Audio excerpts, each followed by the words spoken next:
What up, everybody? Good morning and happy Tuesday. It's a Toys at 4 to grind my gears a Tuesday this morning on the DK Show, coming to you from the TDS Sports Talk Studios this morning. A big thanks for tuning in wherever, however you may be tuning in from. If it's on those radio dials, 105.1 FM, 790 AM, Alexa devices, just say, yo, Alexa, play at WAYY. And of course, the video streams up and rolling on Instagram, YouTube, Facebook, Twitch.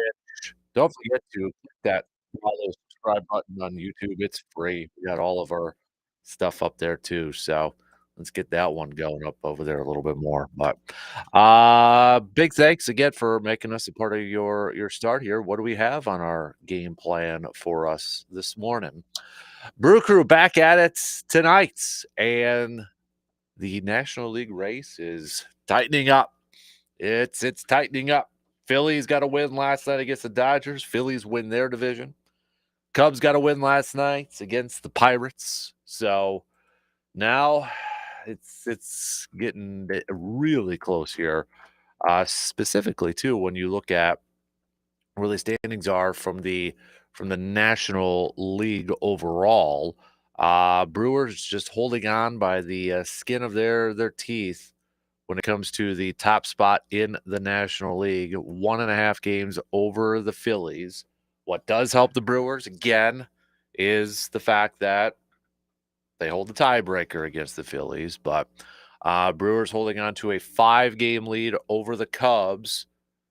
Brewers do not hold the tiebreaker against the Cubs for that one. So another team clinching a spot in the postseason with the Phillies getting it.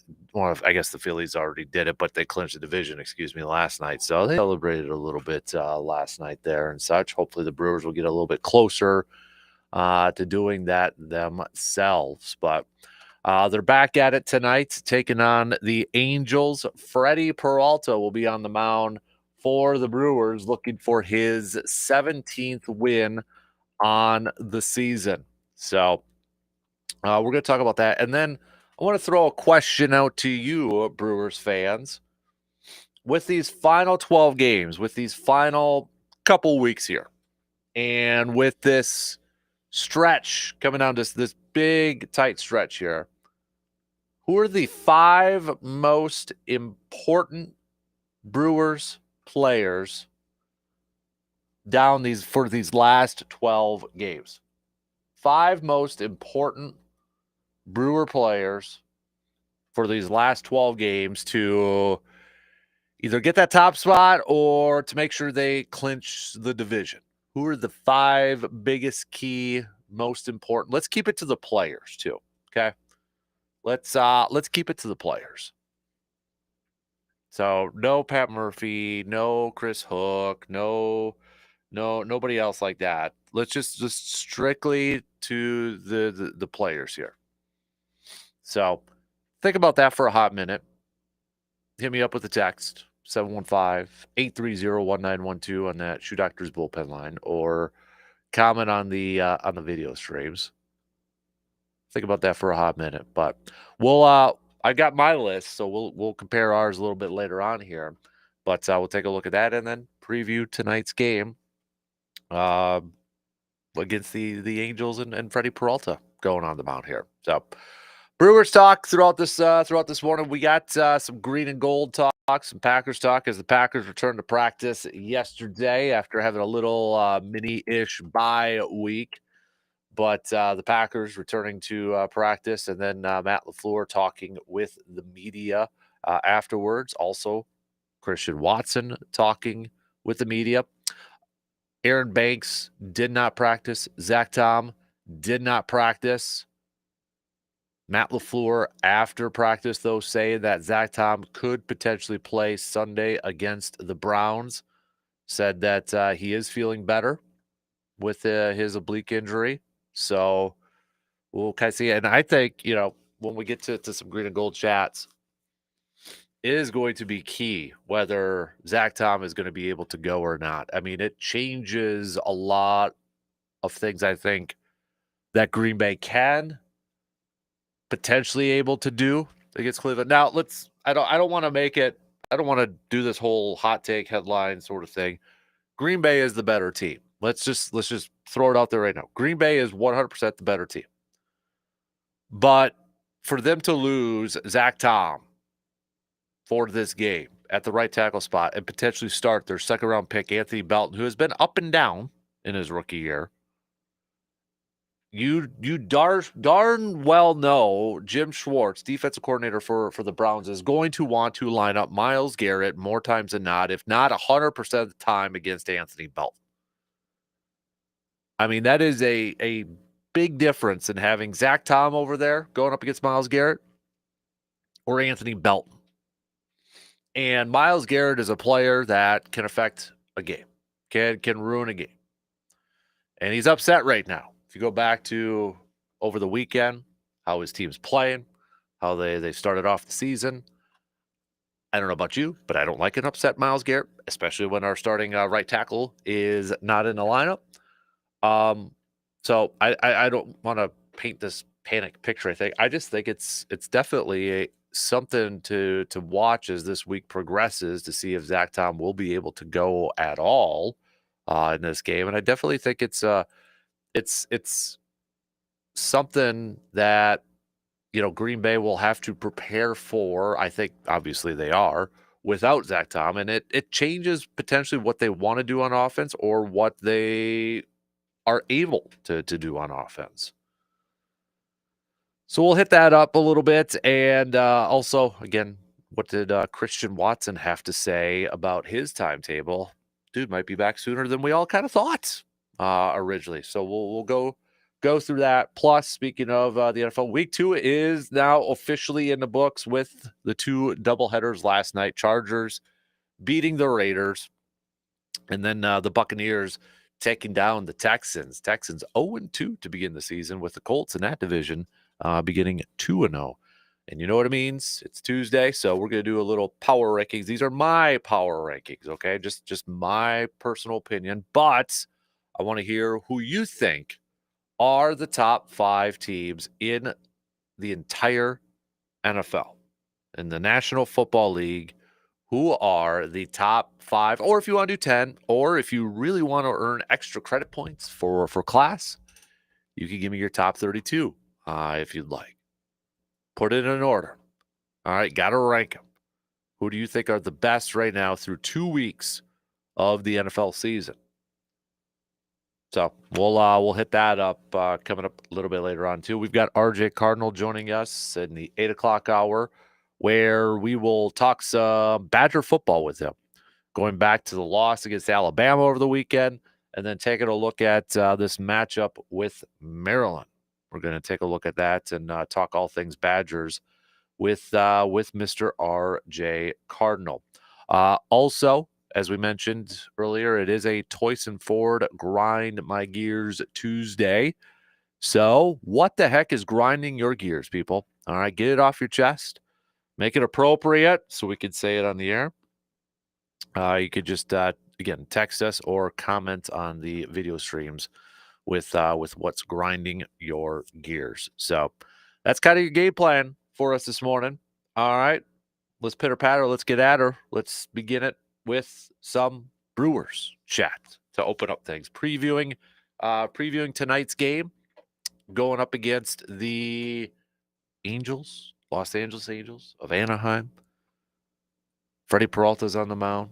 Things are getting tighter in that National League playoff race. Who are the 5 most important, the 5 key players for these final 12 games for the Brewers to finish this thing in first place? Keeping it to the players. Let's see if our picks kind of match up. So let me know. All right. We'll take our first break, and then we're going to jump right into it here this morning. Chat a little Brew Crew after the off day yesterday. Back at it in a down-to-the-wire finish for the National League. We'll be back in just a few minutes.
When it comes to glass, Post Glass and Mirror in Chippewa Falls does it all. From replacing a cracked windshield to custom glass for your home or business, their work is precise and built to last. They handle shower doors, mirrors, window repairs, and commercial glass projects with the same attention to detail every single time. The team is professional, friendly, and committed to getting the job done right.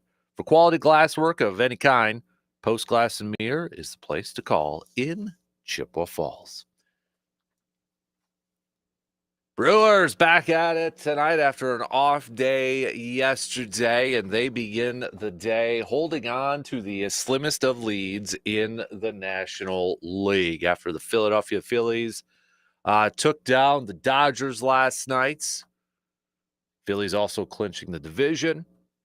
They are now just 1.5 back from the Brewers for first place in the National League. The Cubs also picked up a win last night against Pittsburgh, which means the Cubs are now just 5 back from the Brewers. Again, as a courtesy reminder here, Brewers own the tiebreaker over the Phillies, but they do not hold the tiebreaker over the Cubs. So Phillies, you can kind of do some math. It's like a 2.5 game lead over the Phillies. Brewers essentially just a 4 game lead over the Cubs right now. But Brewers will try to get back at it, maybe increase that lead or keep pace here, if you will.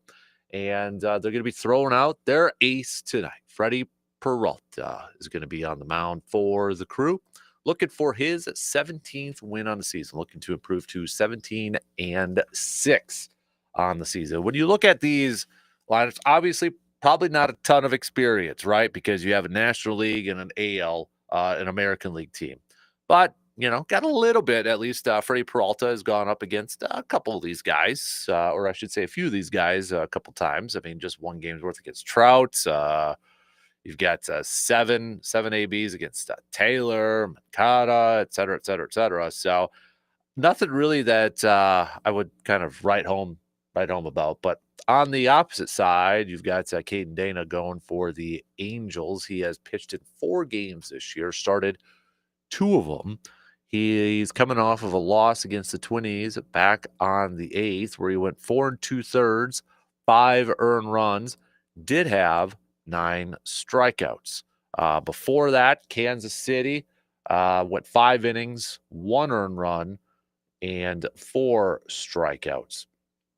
But before that, he was kind of coming in for a little long relief in that. Miami pitched 3 innings back on May 24th, missing a lot of time here in between major leagues and that. But 3 innings, 3 earned runs. April, 3 innings, 2 earned runs on there. But he's been kind of up and down between majors and the minors so far this season. So Peralta, what have you done for me lately, right? Freddie Peralta here. I mean, a fantastic season overall when you look at it here. But when you look at what he's done for us lately, August, he was absolutely fantastic. I mean, that's why he was named National League Pitcher of the Month, for crying out loud. In 5 games, he was 4-0 with a .32 ERA. And then he began September against Philadelphia, going 5 innings, giving up just 2 hits, no earned runs, while striking out 8. Texas, though, 5 innings, picked up the loss, 5 earned runs on a couple of home runs, did strike out 9. It's the same with Freddie. I mean, even in that game against Texas, that last game, he threw 113 pitches, only got through 5 innings. That's Freddie Peralta. We know that is Freddie Peralta. Pitch count's going to be up there. Innings, not really going to match it. Going to be on the shorter side of the innings.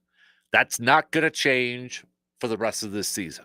It's just not. Now, he could absolutely have a game here or there where, hey, maybe he hits the 7th inning and he's only, at 90 pitches or high 80 pitches or whatever.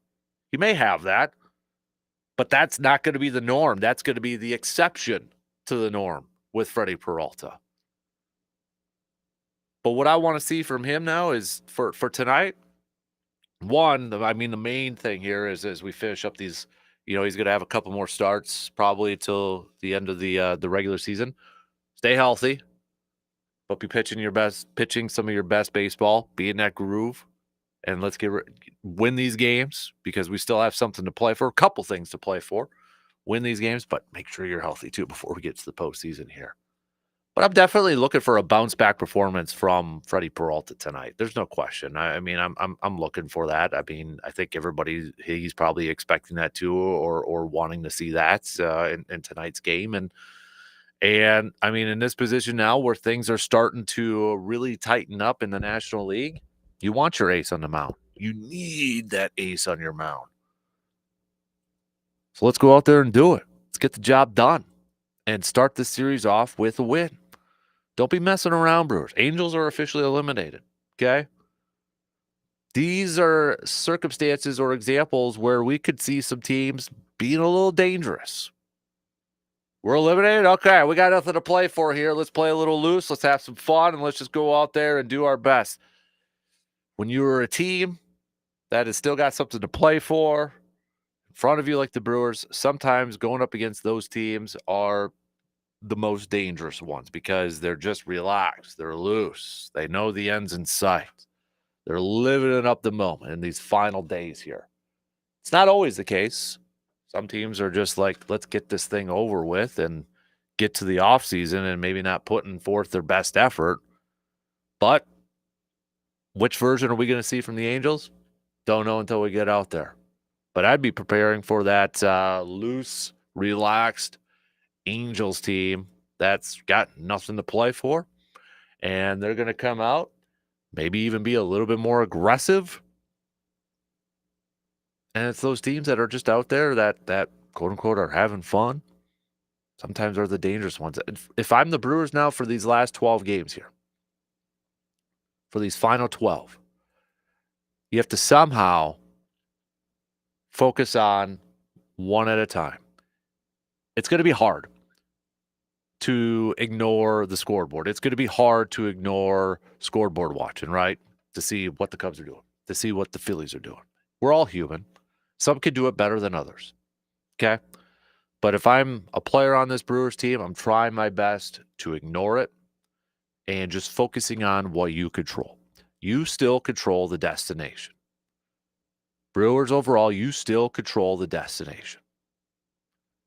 You have the goals that you want to accomplish right in front of you. They're still there. A goal to win the division is still there. It's right in front of you. You alone control that.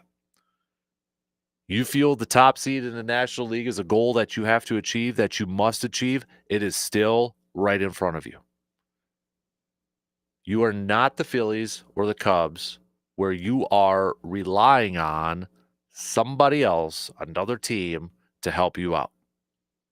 You still control it. So while it is still tight, actually getting tighter, this is a position you still want to be in, where you control that destiny and you want to keep that position. You want to maintain that.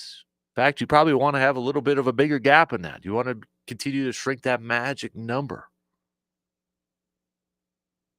But if I'm the Brewers, if I'm a player on this team, I got to focus on one day at a time. I know that is such a typical coach speak, generic, however you want to say it. But it's true in this case.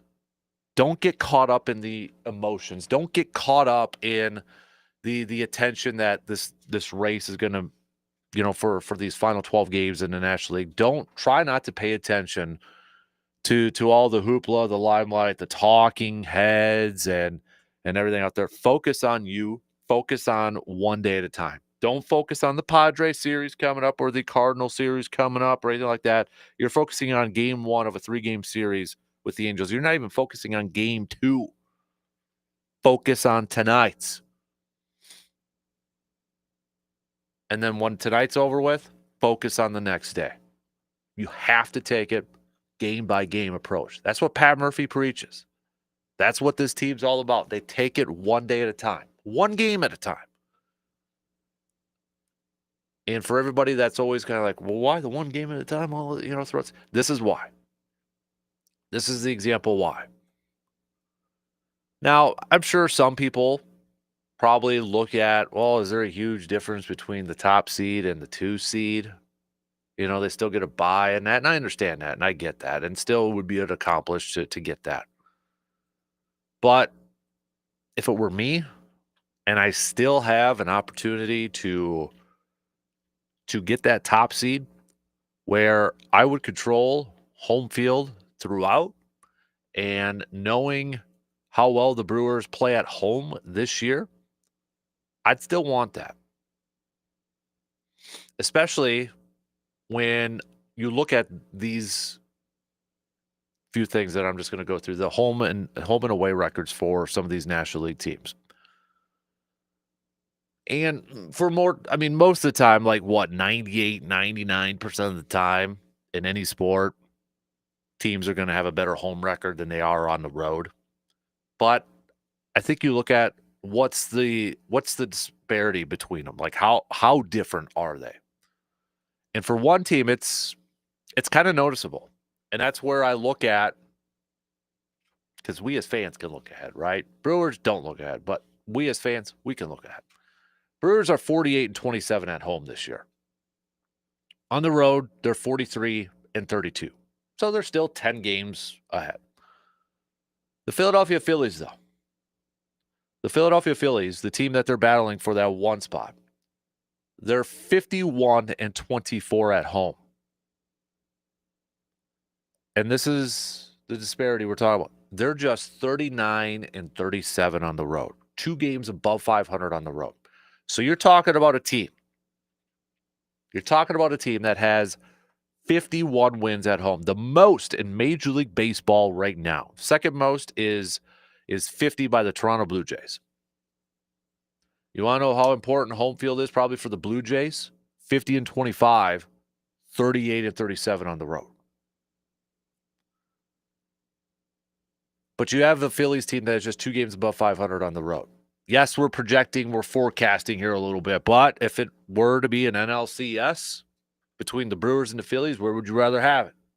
I'd rather have it at AFM Field. Other teams, you got the Cubs who are 46 and 29 at home. On the road, just 40 and 35. Dodgers, under 500 on the road. They're 48 and 27 at home, 36 and 39 on the road. Padres, 47 and 28 at home, 35 and 40 on the road. Mets, 46 and 29 at home, 31 and 44 on the road. 13 games below 500 on the road. That's why home field is so important. And as we've seen from, tip of the cap, major tip of the cap to Brewers fans this year, we have seen the environment at AmFam Field. We have heard from you the environment at AmFam Field, how it's just different this year. It's a little bit more electric at times. Why not have that advantage in the postseason throughout if you can get it? First pitch for tonight's game, 6:40. You can check it out on the radio dials, 105.1 FM, 790 AM. Coverage will begin about 6:05 pregame coverage. So, with these final 12 games, who are the 5 biggest key players to ensure that they finish this thing in the top spot? I've got my 5. Who are your 5? Let's see if we match. Text them on over 715-830-1912 or comment on the video streams. More Brewers talk coming up after these quick words.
Hy-Vee in Eau Claire makes grocery shopping simple. You'll find fresh produce, quality meats, a full-service deli, and bakery with something for everyone. There's a wide selection of everyday essentials and plenty of ready-to-eat options when you're short on time. And if you're planning a special meal or you just want to unwind, their wine and spirits department has a great variety from local craft beers to fine wines and top shelf liquors, including grabbing yourself some man cave lights over there. It's everything you need in one stop. Whether you're planning a big meal or just picking up a few things, see the difference today by shopping at Hy-Vee in Eau Claire. See that video stream is popping this morning. I love it.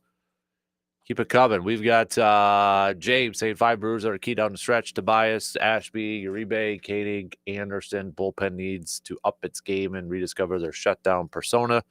Zach says, I don't follow the Brewers like I do the Packers, but I know that pitching has to be on point to finish the season. I think to keep that one spot. Z-Bomb says on the texting line, Ms. Freddie, Priester, we need to let the offense jump out to a lead. We need the starters to shut the opposition down and get quality innings out of them. Last two are the ones we were questioning what we would do at the deadline. Durbin and Ortiz, can they play big under the lights? I asked in a tight playoff game, can you rely on Ortiz? He's been improving. And now we might find out if we can deliver in that spot. So who do you believe are the five biggest or the 5 most critical, most important 5 key players for the Brewers in these final 12 games to finish this thing, to finish the thing with a division and let's say top seed in the National League, entering the playoffs with some good mojo. Now, there's no obviously right or wrong answer in this thing, okay? But these are mine. Now, hear me out on some of these, all right? I went one of them, Christian Yelich, the leader of this team. He's got to lead this team when they get to the postseason. That bat's got to be out there that bat's got to be alive for Christian Yelich. He's got to be a threat at the plate every time he goes up there. He has got to help carry this team offensively once they get to I shouldn't say once they get to the postseason because we're asking for these last 12 games here.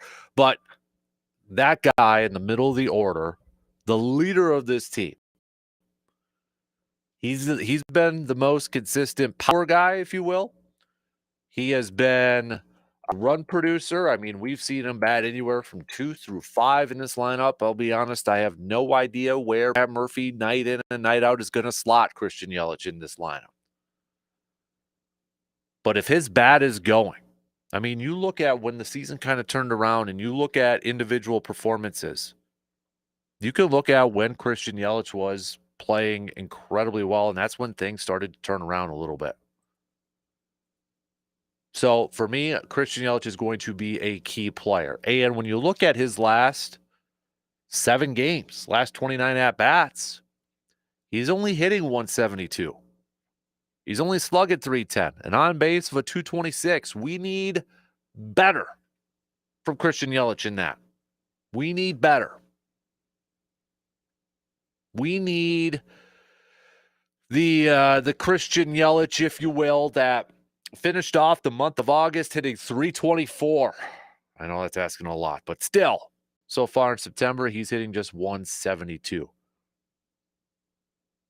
I want the August version of Christian Yelich. Next person I'm going to go Jackson Churio. Again, kind of for a lot of the same reasons as Christian Yelich, but Jackson Churio, the future. I mean, he is, whether you think he's the best player or not currently on this team right now, he needs to be that threat at the plate, kind of like what he was last year down the stretch and into the postseason. Some big hits in the postseason in that. Well, these last 12 games, we got to ride the shoulders of Jackson Churio too, and he has been hot as of late. I mean, he's been smoking hot from the plate as of late.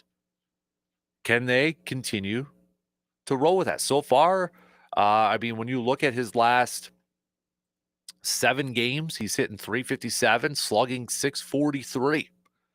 His last 30 games, 345, slugging at 563. For all the talk about, do the Brewers have enough offense? Do they have enough power to compete in the postseason? Two of those guys that can help answer that question and fill that need are Christian Yelich and Jackson Cheerio. And it'll be crucial for those two down the stretch to help lead this team offensively. And then, speaking of the power, I'm going to go Bryce Terang. National League Player of the Month in the month of August. Dude was displaying that power. I mean, he was on a tear, and right now he's a little quiet in his last 30 at-bats. Just 201 home run. We need the Terang again that was just lightning hot in the month of August. And especially if Pat Murphy is going to continue to bat him in that number 3 spot. You know, I know for me, I kind of went a little bit of a different route in picking, yes, you know, some of the maybe under the radar players or maybe not the most name-worthy players are ones like, oh, we need, you know, really good performance from those. I'm looking at the leaders offensively specifically and saying, all right, continue to lead this team, or it's resting on your shoulders. The Yeliches, the Cheerios, the Terangs. You guys have been the majority part of the offense or a big part of the offense, especially in the power department.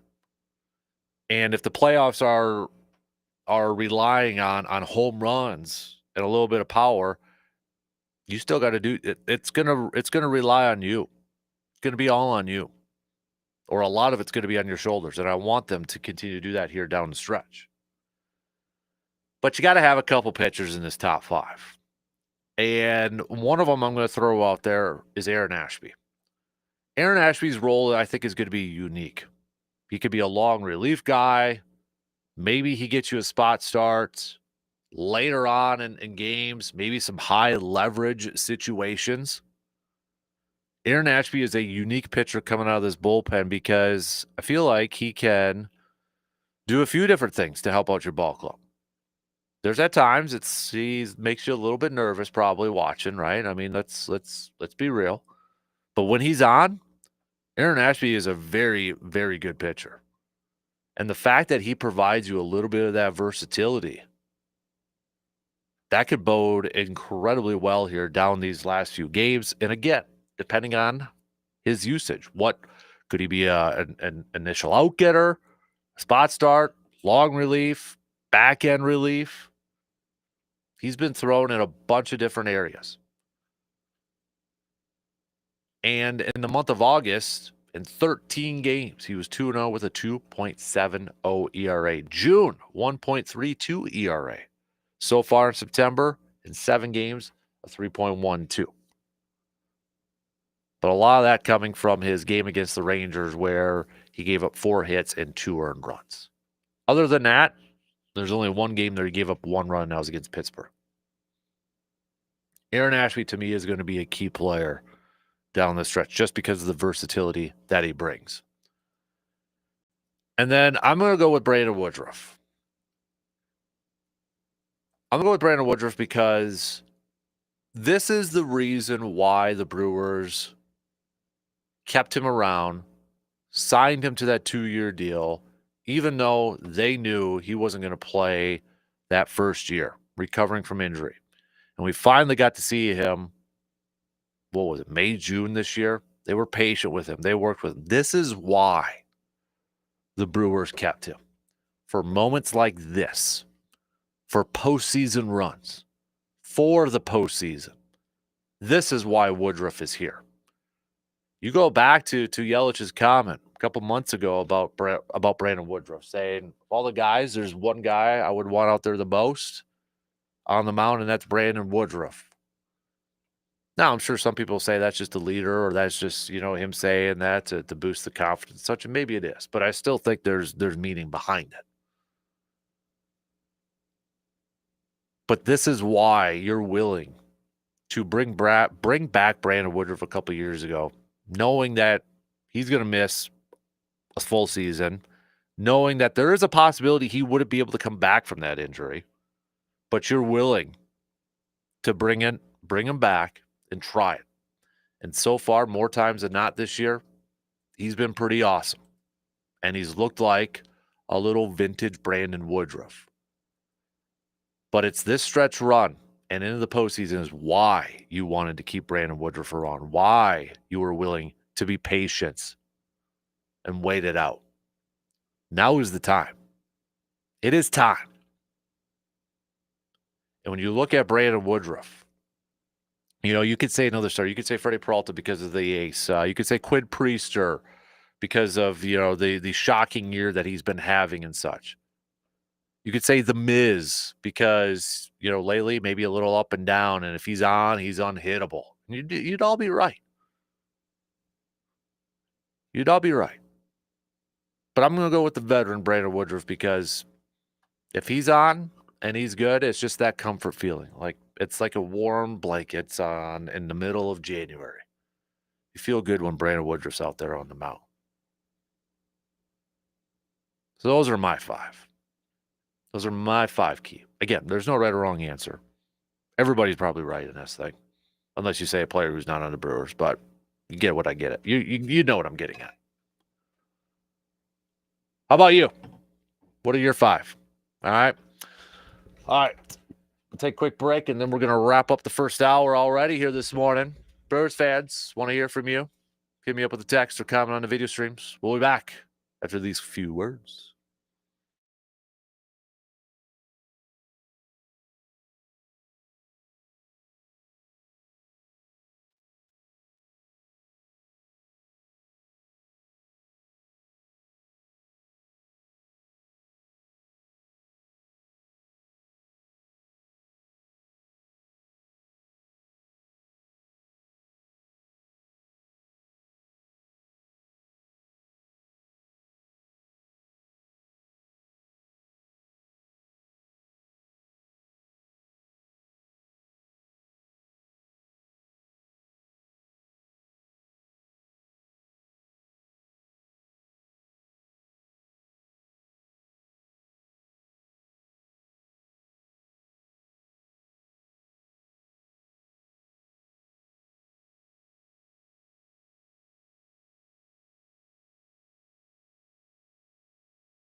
If your vehicle needs an oil change, if that sticker says you're overdue, or maybe you need some new tires before winter season gets here in Wisconsin, or maybe you just need some engine work done, where do you go? You head on over to AJM Automotive. That's where you go. Go visit our good friends at AJM Automotive, located on 1919 Brackett Avenue in Eau Claire. Just give them a call to set up your appointment today, 715-835-9523. And save that number too, because, again, you don't want to be in that situation, but if you have to, they do offer towing services. So save that number in case that ever happens. And with the snow season coming up here too, they're going to be doing some plowing service. They do small engine work. So if you got to get that snowblower going or tuned up, they can help you out with that as well. So it's AJM Automotive, located right here in Eau Claire. Coming up next hour, we're going to switch gears here a little bit and chat a little Packers. The Packers returning to practice yesterday to get set for their matchup on Sunday against the Cleveland Browns. We'll tell you who practiced, who didn't practice, and if they didn't practice, is there a concern about their availability coming up on Sunday? So we'll hit that up. Christian Watson also chatted a little bit with the media. Could he actually be back sooner than expected? We'll hear what he had to say. Also, I've got my updated power rankings. My power rankings, mine. All right, so just mine. But if you want to give me your top 5, top 10, or again, if you want extra credit, you can send me your top 32. But I won't ask you to do that. If you want to give me your top, gotta rank them too. You can't just give me 5. You gotta rank them, because that's what power rankings are. So, man, yesterday though too, holy moly, on the injured quarterback news. I mean, Joe Burrow, obviously the big one, because it sure sounds like he's done for the year. Jaden Daniels might be out for this week. And J.J. McCarthy sounds like he's going to be out a couple weeks. Yikes.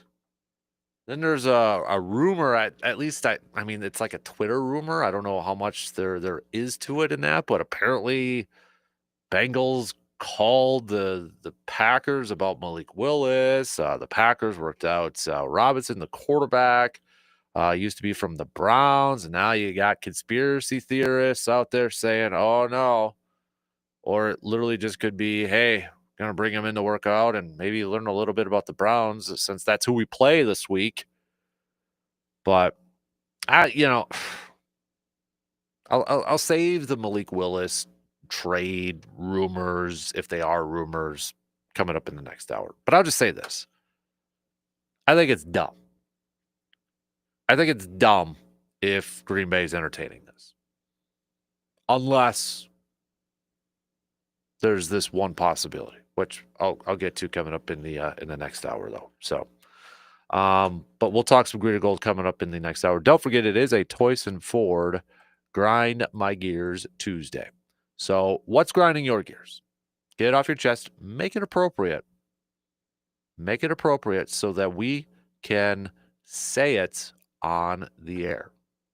Okay, so you can either text it to me on that Shoe Doctor's bullpen line at 715-830-1912, or you could comment on the various video streams out there, YouTube, Twitch, Instagram, all that stuff. Join Zach over there on YouTube and chat with him a little bit. We got some live Brewers players.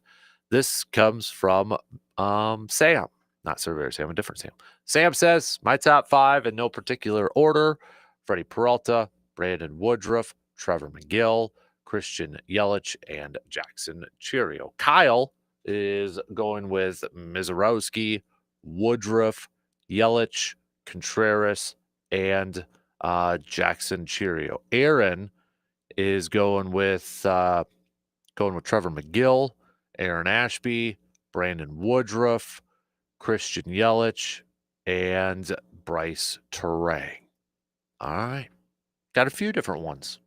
I like it. I like the variety. Keep those going. There's no right or wrong answer in this thing. Who do you think are the top 5 most important, most critical Brewers players for these final 12 games heading down into the stretch here? Brewers still trying to clinch the division, still trying to stay on top of the standings in the National League to hold on to home field advantage throughout. Or maybe you're one that you don't think there's a much difference between 1 and 2. You don't care too much about that. I don't know, maybe you don't. I kind of do still. So, all right, we'll finish up with Morgs. Good morning, Morgan. So what's the word? Are you feeling good so far as a Packers fan this season? Solid. Of course, Do you have yeah. a game on the deck? Not of now, no. If you were Not right going to now. fold out the schedule, what would be the next game on the Packers schedule this season that you would put yourself at if you could? Probably this weekend because it's a noon game. Yeah, the Browns. Yeah, you're not even going Lambeau. You just want the early kick. Oh, that's true, I suppose. Yeah, it's at You Cleveland. should pick So, it. Yeah. I'm looking maybe the Panthers one because When is that's a that new now? one. November 2nd. That's Okay. kind of during the rut, though. Oh, you got to get No. hunting in there too. See, Yeah, I'd still probably go to the Panthers one. is there what on their away schedule would you like to see stadium wise? Do you have any interest in seeing them play in Dallas No, just for that stadium? no. Any experiences on their schedule that you would go to for an away game? The not Lambeau. Maybe Pittsburgh. Okay. Have you been to a game there before? No. Got to get your terrible towel out. Mm-hmm. Did you stay up for the night games last night? Mm-hmm. That explains why you have Family Guy eyes. Yes. Yeah, Yep. I get it. Exactly. So you're doing top 5 for Brewers right now? Top 5 most important Brewers players as they try to wrap this thing up. Let's go top 5 most important songs of your youth. Do you have any top 5 songs that were formative in your youth? Trapped, Headstrong. Okay, why? That was on like a repeat in the weight room kind of deal? Yep. Yep. I think I remember those days. I'll go Bare Naked Ladies 1 week. I think that was one of my very first CDs. Just for fun? Yep. Okay. Yep. Oh, Men in Black. Easily. You cannot put the whole Space Jam CD on here, by the way. Caveat. Okay. Then I will go with Fly Like an Eagle. What? Steve Miller? I don't know the guy's name. Why? I don't think it was Steve Miller. It might have Fly been Like an Eagle, Steve Miller band. Well, then the remake on Space Jam. Oh, geez. Okay. I think that's Seal, isn't it? You're pulling. I see what you're saying from Space Jam. I thought you meant just as this carte blanche. It's the Seal version. Okay, so then now and then that's Eye of the 4. Tiger. And then Eye of the Tiger. Of course, you got to go classic Rocky. Let's Run the Stairs. Yeah. But what's your current favorite song right now? If you're not even going to like dig back into because you remember when you were younger and you could listen to songs on repeat all day. My daughter does this all the time right now. And I'm the same way. Like if I get into a song I love. Click repeat. Yep. Yeah. I remember I had the 5 CD disc changer in the 90s, which was, next level cool. Mm-hmm. So it's not Trapped Headstrong anymore, but what is it? If you're on Dan Kasper loop on the mix CD, what's getting played over and over and over again right now? Right now, current songs? Current favorites. Oh, that's tough. Because I don't control it anymore. Hudson does. Does he have a favorite song right now? He's all about, it's an artist called Zayd Wolf. Okay. It's like inspirational, like sports type music. Of course. Okay. Yeah. That's good. You got to pick one for yourself, though. Anything in the Casper iPod shuffle right now? Probably Eye of the Tiger. Classic.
All right, second hour kicking off right now on this Tuesday morning of September 16th.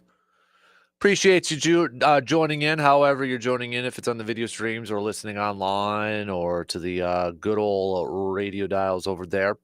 We're going to get to some green and gold chats here. We'll get back to some more Brewers talk. Looking for your top 5 most critical, most important, most crucial, biggest key or 5 players down the stretch here for the Brewers in these final 12 games. We've got Mark says offense or pitching defense has been good enough for the most part. Our offense has faltered at times, so I would suggest Yelich, Contreras, Turang, Churio, and I'm assuming that's supposed to be Frelick. Got a couple of grind my gears. Brandon here. I just have to get this off my chest. So disappointed in the fact that the Badgers' offensive line has been a major downfall this season. Jeremy says that grind my gears. It is a Toys Ford grind my gears, by the way, so send them on over. Grind my gears. People who don't honor the time they say they will be somewhere. I can understand 5 minutes late, but anything longer than 15 minutes is rude and annoying, especially if they act like nothing is wrong, too. Dude, you are talking about one of my biggest pet peeves out there. I can't stand that. And I don't know if it's me personally, but I've always got to be early for everything by default. I mean, for crying out loud, on my door to my office, I've got the Lombardi 15-minute quote thing. I can't stand being just like 10 minutes early because I feel like I'm too late. So yeah, I totally get that. Then when somebody's like late, really late, oh, that grinds my gears. That bugs me. Especially like when I'm trying to leave the house. Like for tonight, if we got a football game to go to, if I'm not there early, oh, it's gonna bug me. It's gonna throw off everything. So yeah, I totally agree with you, man. Totally agree with you. Let's talk a little green and gold as we open up this hour. I'm gonna get to my grind my gears coming up in the next hour, by the way. I got something that happened last night. Packers returned to practice yesterday, getting set for their game against the Cleveland Browns after having a few days off because of their Thursday night game. Packers back at it yesterday. And no Zach Tom, no Aaron Banks at practice yesterday, which probably isn't a big surprise. No Jaden Reed, no Bo Melton either. But Zach Tom and Bo Melton did go outside apparently and were wearing helmets, part of the rehab group. So you've got maybe a little positive news that they're trending in the right direction coming up here. But Matt LaFleur talked a little bit about Zach Tom and said that he could potentially play Sunday. Said that Tom is feeling better after missing Thursday's game with an oblique injury. To me, this is going to be the player to watch to see if he's going to be able to go or not. And it all is related on the fact that Myles Garrett is on the other side. I am scared of Myles Garrett. I'm not scared of the Browns, but I'm scared of Myles Garrett. And I would have to imagine if Anthony Belton, the second-round rookie, is going to get the start at right tackle, that Jim Schwartz, the defensive coordinator for the Browns, will have Myles Garrett lined up there more times. If he is not lined up there the majority of the time, Schwartz should be fired on the spot. Okay? You take advantage of that. Say, rookie, welcome to the league. My name is Myles Garrett. That's what I would do. So I'm really hoping Zach Tom can go in this game because it's completely different when he's out there compared to Anthony Belton. Straight up from a pass protection standpoint, but also Zach Tom is one of their better, if not the best, run blocking offensive linemen on this team. And the Packers, and I know when we get to it on Friday for Football Friday, we do keys to victory, key matchups, key players, and that. Josh Jacobs is going to be mentioned by a lot of people, and rightfully so. And the running game is going to be mentioned by a lot of people. And again, establishing the run can be a key to victory almost every single week that we do this thing. But especially, let's say Zach Tom doesn't play in this game. That running game is going to be a little bit more important to try to slow down Myles Garrett, to try to neutralize him, just to try to take out, his ability to pass rush. I got to imagine, maybe even if Zach Tom's out there and he's still not 100%, you're probably going to see a tight end blocking in line quite a bit, a tight end chipping Myles Garrett quite a bit, maybe even Chris Brooks back there and pass protection to help out because, Jordan Love yesterday at practice still wearing the bandage around his left thumb. That is the worst thing, absolute worst thing that could happen is if Myles Garrett just absolutely dominates and wrecks that line and just makes it a long day at the office for Jordan Love and the Packers offense. Packers are the better team. There's no debate about it. Packers are the better team. Overall, top to bottom, they're the better team. But Myles Garrett is a defensive player that could make things incredibly difficult when you're not playing up to full strength in the offensive line. And I don't want to see Jordan Love taking multiple hits from that guy. So I hope Zach Tom can play. I hope he's out there. But if he's not, it changes a little bit what you're going to be able to do on offense or what the approach is going to be like. Like we mentioned, you're probably going to keep a tight end there. You're probably going to do some more chipping. You're probably going to do, having a guy like Chris Brooks or a running back in the backfield helping out blocking at times. You've got to prepare for where he's at. And Garrett's also another guy, kind of like a Micah Parsons, where he's going to line up all across the line. He'll come up the middle. He'll rush from a 2-point stance, 3-point stance. He's going to do a lot of different stuff. And I would have to imagine, too, if there is no Zach Tom and Anthony Belton's the starter, Jim Schwartz is going to be even a little bit more aggressive. He's going to be aggressive at getting after the passer, but probably in turn be aggressive with the coverages too and try. This is what I would do.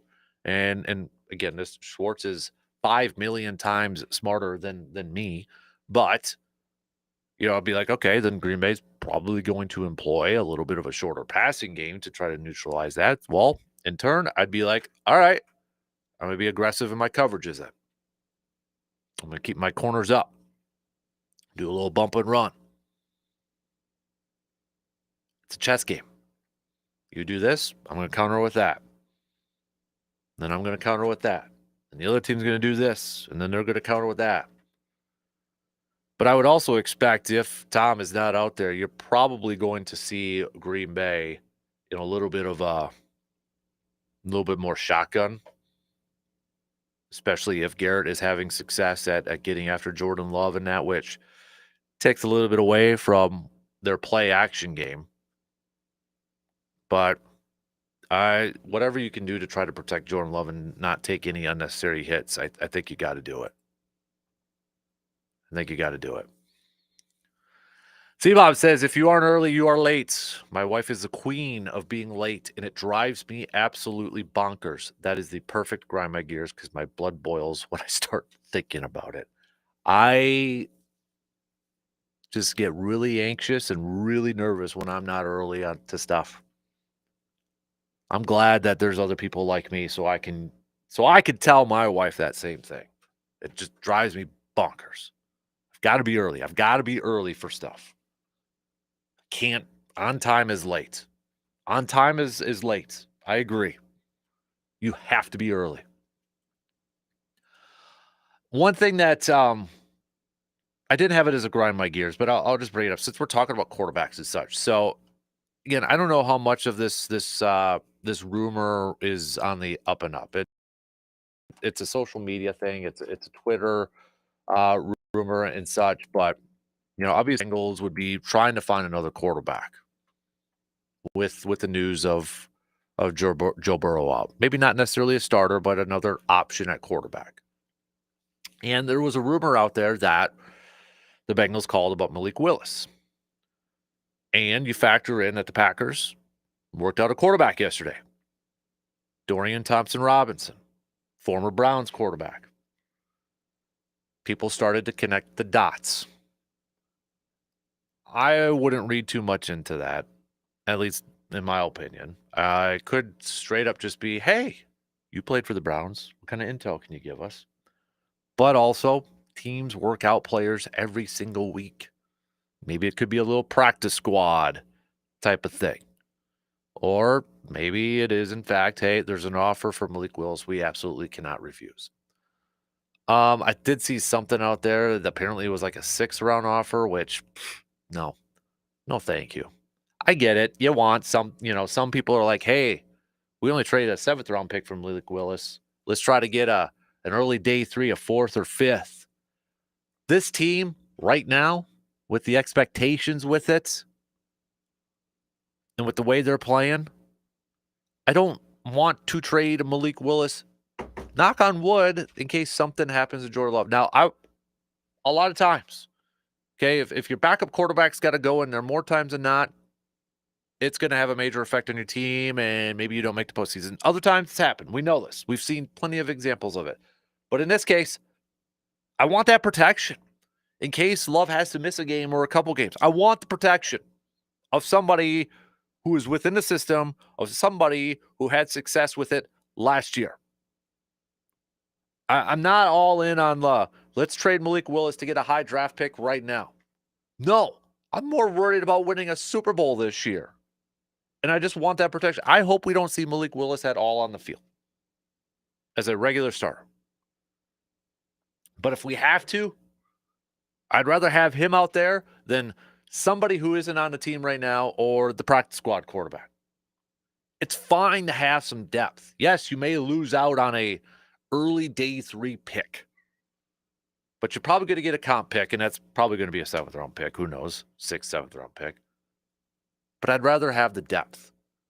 Now, it does change. I will say this. It does change. Let's say somebody's incredibly desperate and says, we'll offer you a 2nd-round pick. Then I think, okay, where do we sign? That to me would be a little bit different. A little bit different. So, all right. More. Let's talk some more green and gold. Christian Watson chatted a little bit with the media yesterday after his extension. Could he actually be back sooner than we all think? We'll tell you what he had to say coming up after these quick words.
If you're looking to upgrade the flooring in your home, your office, your workspace, your man cave, wherever the case may be, look no further than our good friends at Carpet City Flooring Center in Eau Claire. Whether it's carpet you're looking for, luxury vinyl planks, tile, they've got it all and more. Maybe you're not quite sure what would work best in your space or what would work within your budget.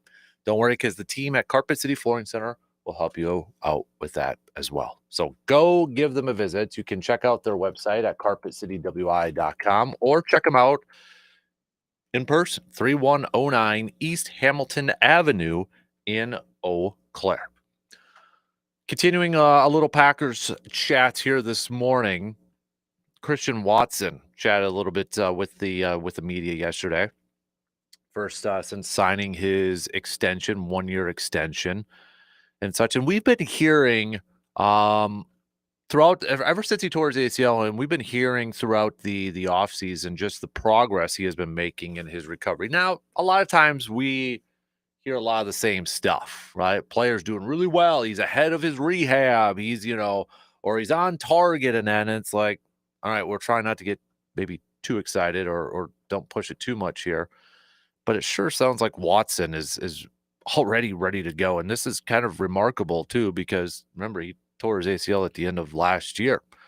But he said this yesterday, quote, "I feel like if it was the NFC Championship game tomorrow, that I would be able to go out there and feel confident for sure. But I mean, at the end of the day, I got to be smart as I can with it and not let it be a long-term thing. 9 months is long enough. So I want to get the 9 months out of the way and come back and be 100% Christian Watson and go out there and not have to worry about it anymore." He also said that he has checked every box that he needs to before returning to practice.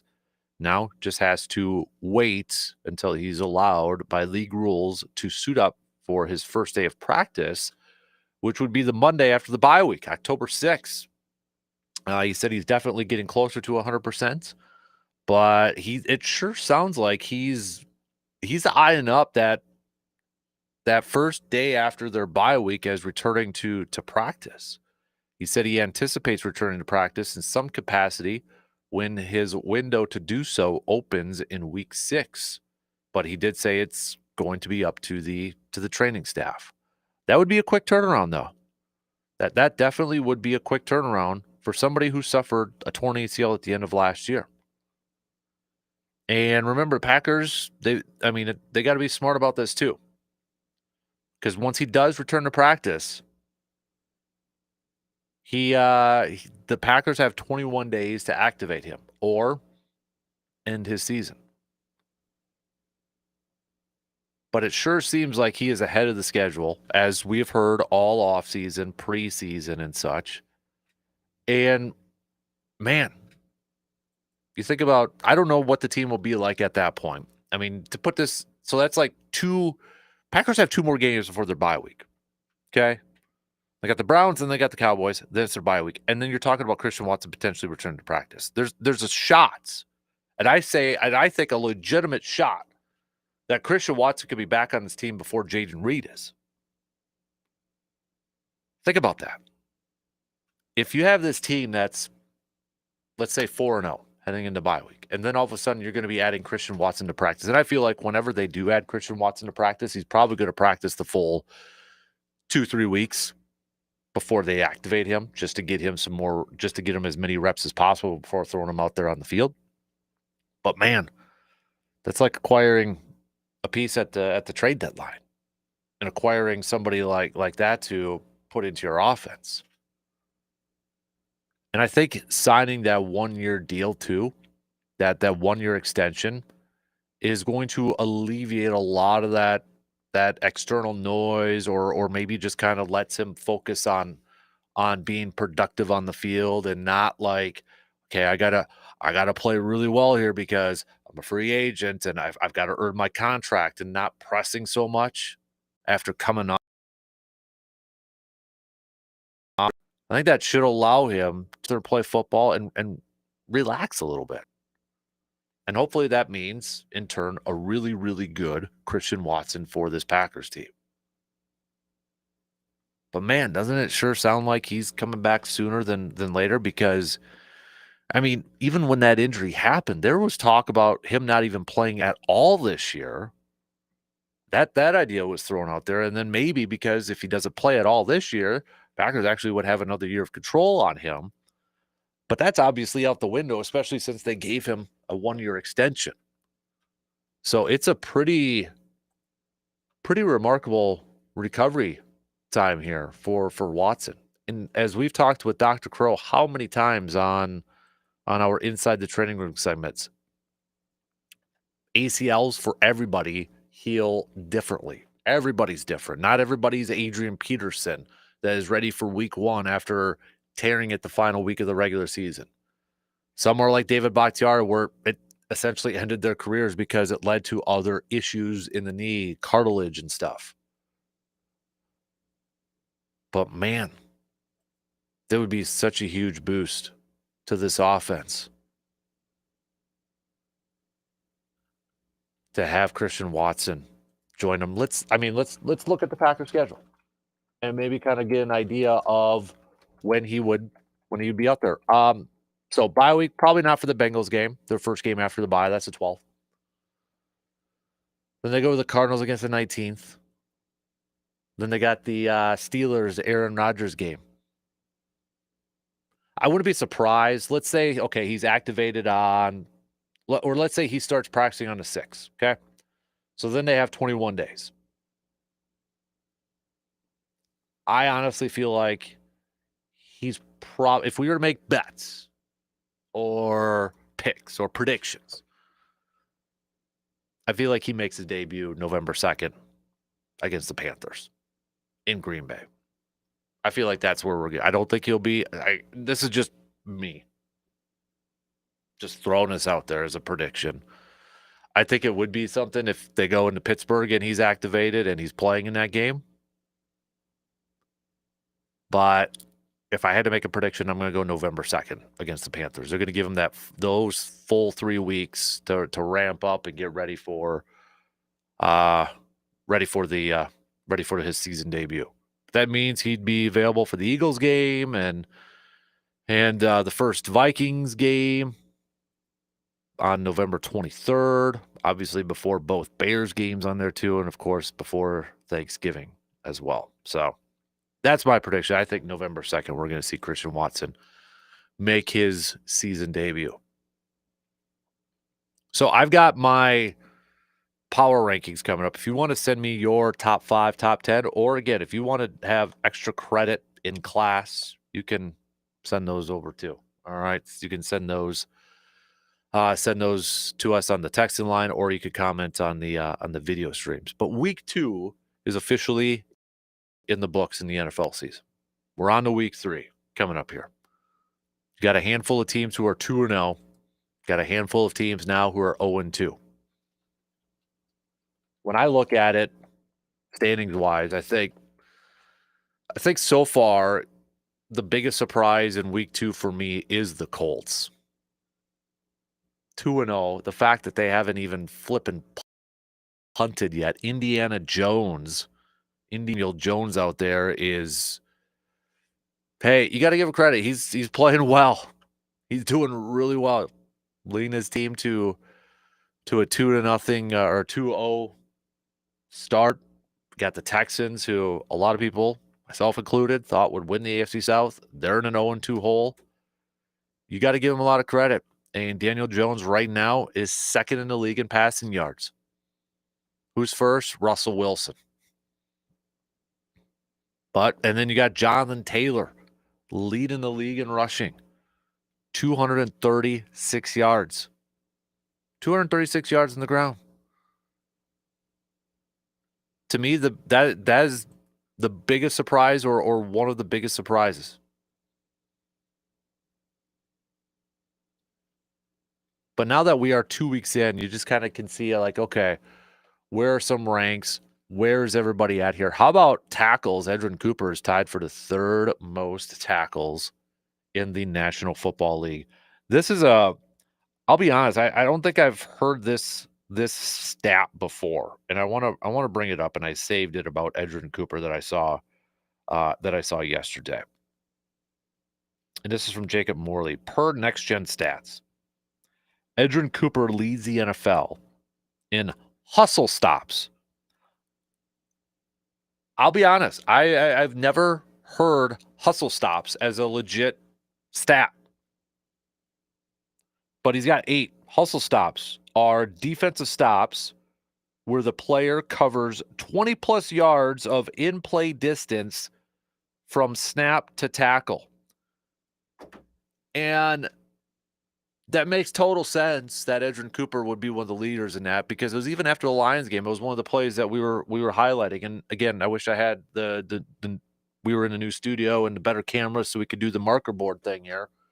But it was that play where Cooper, if you're looking at it from the offensive side, he'd be on your left. You had Gibbs on a handoff play, start to go left, then he went right if we're on the defense and we're looking at it. And Cooper went like the whole the length from the opposite side all the way across, navigating through traffic, and made the tackle. That's what those hustle plays are. I love that stat. That's one of my new favorite ones. I just love the name of it. Hustle stops. I'm gonna have to focus on that one, or keep paying attention to that one. I love that one.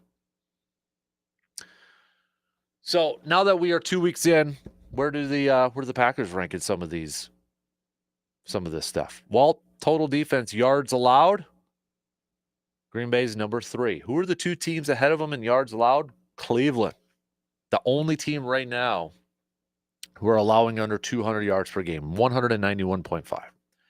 You got Atlanta at 229, Green Bay 238. Sacks, Green Bay's tied for the second most sacks in the National Football League. Only New England is ahead of them. They have 9. Green Bay is tied with the Rams and the Saints at 8 apiece. Offensively, Green Bay yards per game, kind of middle of the pack. They're 1, 2, 3, 4, 5, 6, 7, 8, 9, 10, 11, 12th in the league in yards per game. Just behind the Baltimore Ravens. About the same for passing yards per game, rushing yards per game, a little bit lower. Points per game, they're top 10. They're 1, 2, 3, 4, 5. They're 6 at 27 points per game. So just kind of some numbers there to look at. But yeah, defensively, tied for second for the sacks, third in yards allowed. If you break it down in terms of passing yards allowed per game, Green Bay's only given up 189.5 through the air. And how about this? Everybody was worried about the Packers' run defense. Second best. The only team better than them, Cleveland. Team that they're going up against. Green Bay's given up 48.5 yards per game on the ground. Now, part of that, though, too, is Green Bay's been playing from ahead. Teams may be throwing a little bit more, especially in the second half. But still, you look at the 2 teams they went up against. To contain Gibbs and Montgomery like they did in week 1. To contain Jaden Daniels and his scrambling ability like they did in week 2. Super impressive. Super impressive. Points allowed per game defensively, Green Bay, 4th. Rams giving up 14 or allowing 14. Atlanta, 14.5. Chargers, 15. Green Bay, 15.5. Early returns, positive. No question about it. All right, we'll take a quick break. We'll be back with more coming up after these quick words.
Coming up this Sunday, we'll have our first ever Packtoberfest at our good friends VFW Post 305, located on Star Avenue in Eau Claire. The fun starts around 9 a.m. VFW Post 305 is going to have their breakfast buffet going on. We're going to do some giveaways, plus the first 35 to show up is going to get a free pint of Sam Adams Oktoberfest. We'll have some other giveaways going on, too. We'll have a special Packer pregame show. Green Bay pregame show coming at you at 10 o'clock from 10 to 11. And, of course, kickoff at noon. So put it on the calendars. Got nothing going on that morning. Got to look for somewhere to go have some breakfast and chat a little ball before kickoff and maybe win a couple of things and such. Head on over to the VFW Post 305, located on Star Avenue in Eau Claire. Yesterday was kind of a day of quarterback injury news all over the place. Obviously, the Joe Burrow one.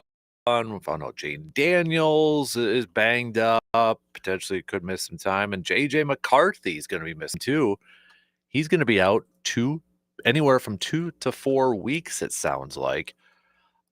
So you look at the NFC North now. I mean, just looking at the Vikings schedule going forward, they've got the Bengals. I mean, so you've got backup quarterbacks in this one. Then they have the Steelers in Pittsburgh, assuming he misses those 2 games. There's that potential. And if he misses up to 4 weeks, Vikings have to visit the Browns. Solid defense. Can you imagine if Darrisaw's not in there too? And I mean, then the whole Myles Garrett one, holy moly. And then the Eagles. So I mean, if we're taking 4 weeks, okay, 4 weeks, the max there, is it 2 and 2? Okay, yeah, 2 on the road, 2 at home. So home against the Bengals this week. Again, another backup quarterback in Jake Browdy. Then they go to Pittsburgh on a Sunday night, or excuse me, Sunday morning, because it's across the pond. Then they're at the Browns. I guess at the pond there too. So yeah, it's a 2 away, 2 road, but they're international. 2 of them are international games, so kind of throw that one out the window. But then Eagles coming over to Minnesota. Hey, if you're a Vikings fan, I'm not gonna give you a hard time. I'm not gonna do that. I really want to know. I'm genuinely curious. How you feeling? How you feeling about this news? The news of McCarthy going to be out for a couple weeks. And then you got Carson Wentz going to be your backup quarterback now. How you feeling about this? How does this affect the NFC North here? I mean, we've talked about the NFC North being a division before the season began. Maybe the best division in football, and maybe that's kind of changed a little bit now after the first couple of weeks for some people over there, but I think it's still a division where it's going to be tight in a lot of instances for playoff spots and that. And those 2 to 4 games could really matter when it's all said and done from a standings standpoint here. But man, that's going to be kind of interesting to follow in these next couple weeks here.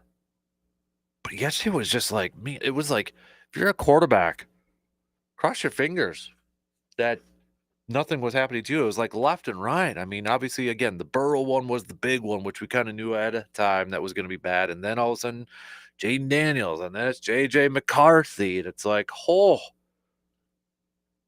And this is why it goes back to the whole Malik Willis thing. I don't want Green Bay to trade Malik Willis. I don't, unless they get some sort of, like, somebody overspends and gives them like a day 2 pick, then okay. You may have a deal then. And I'm not saying I don't know if Malik Willis could be a starter in this league. I don't. He had a couple of great games last year. Really helped out the Packers making the playoffs, because when Jordan Love was missing time and you win those couple games, he was awesome. But as a full-time starter, I don't know yet. I'm going to say no. I don't think he is. But as a backup, as my number 2, seeing what we had with him and how the offense rolled with him last year, I'd rather have him on my team right now than trading him off in case something, knock on wood, happens to Jordan Love. So I don't want that. I don't want that. So John's got my power rankings top 5: Eagles, Packers, Chargers, Rams. Zach on the video stream is going Ravens, Packers, Bills, Eagles, and Chargers. What are your, if you top 5, you could do top 5. If you want to do top 10, you could do top 10. If you want the extra credit and go through 32, all 32, go for it. I've got my 32. I'll do that just past 8 o'clock. My power rankings through week 2 of the NFL season. A little bit of changes. Definitely a little bit of changes on this. So get to that coming up a little bit later. A couple more texts coming in here. Going back to the Brewers here. Because in the first hour, we were asking, all right, 12 games left to go. Things are tied in the National League. Brewers up by 1.5 games over the Phillies for first in the National League. But they have the tiebreaker. Up 5 over the Cubbies, but Cubbies have the tiebreaker there. So who are the top 5 most important 5 key players in these final 12 games that are very important for the Brewers to hold on to this top spot to win a division? I'll revisit my picks a little bit later on, but we got a couple texts to catch up on. Jake with his 5. He's going with Yelich, Cheerio, Peralta, Mizorowski, McGill. We've got Eric going with, excuse me, Peralta, Woodruff, Mizorowski, Priester, Cheerio. So all pitchers except for one hitter. Another one is going with Trevor McGill.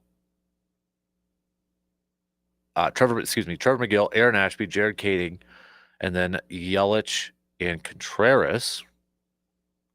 And they note on there, too, that Contreras, not only for his offense, but the way that he handles the pitching staff. One more here. We've got a couple more pitchers on here. Mizorowski, Priester, because they're a little bit of unknowns when it comes to the playoffs. And then Cheerio, Yelich, and Contreras. So you can continue to send me yours. All right. Text me at 715-830-1912. Brewers, again, back at it tonight after an off day yesterday. Wrapping up the final 12 games. Just a dozen left to go, baby. Just a dozen left to go.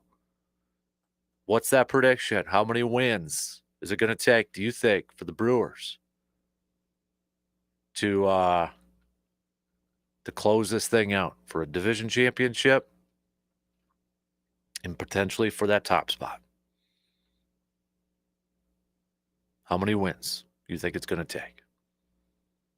All right, let's take a quick break, and then we'll wrap up the second hour. Reminder, we've got RJ Cardinal joining us next hour. We're going to talk some Badgers. Badgers coming off their loss against Alabama. Taking a look ahead to the Big Ten portion of their schedule now as they start that off with Maryland this weekend.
This weekend, it's Oktoberfest at the Northern Wisconsin State Fairgrounds.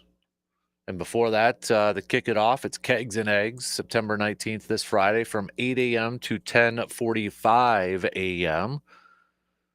Stop on by. First 20 people will get free entry to Oktoberfest in a Bavarian hat. Attendees will get a breakfast and one free drink ticket while supplies last.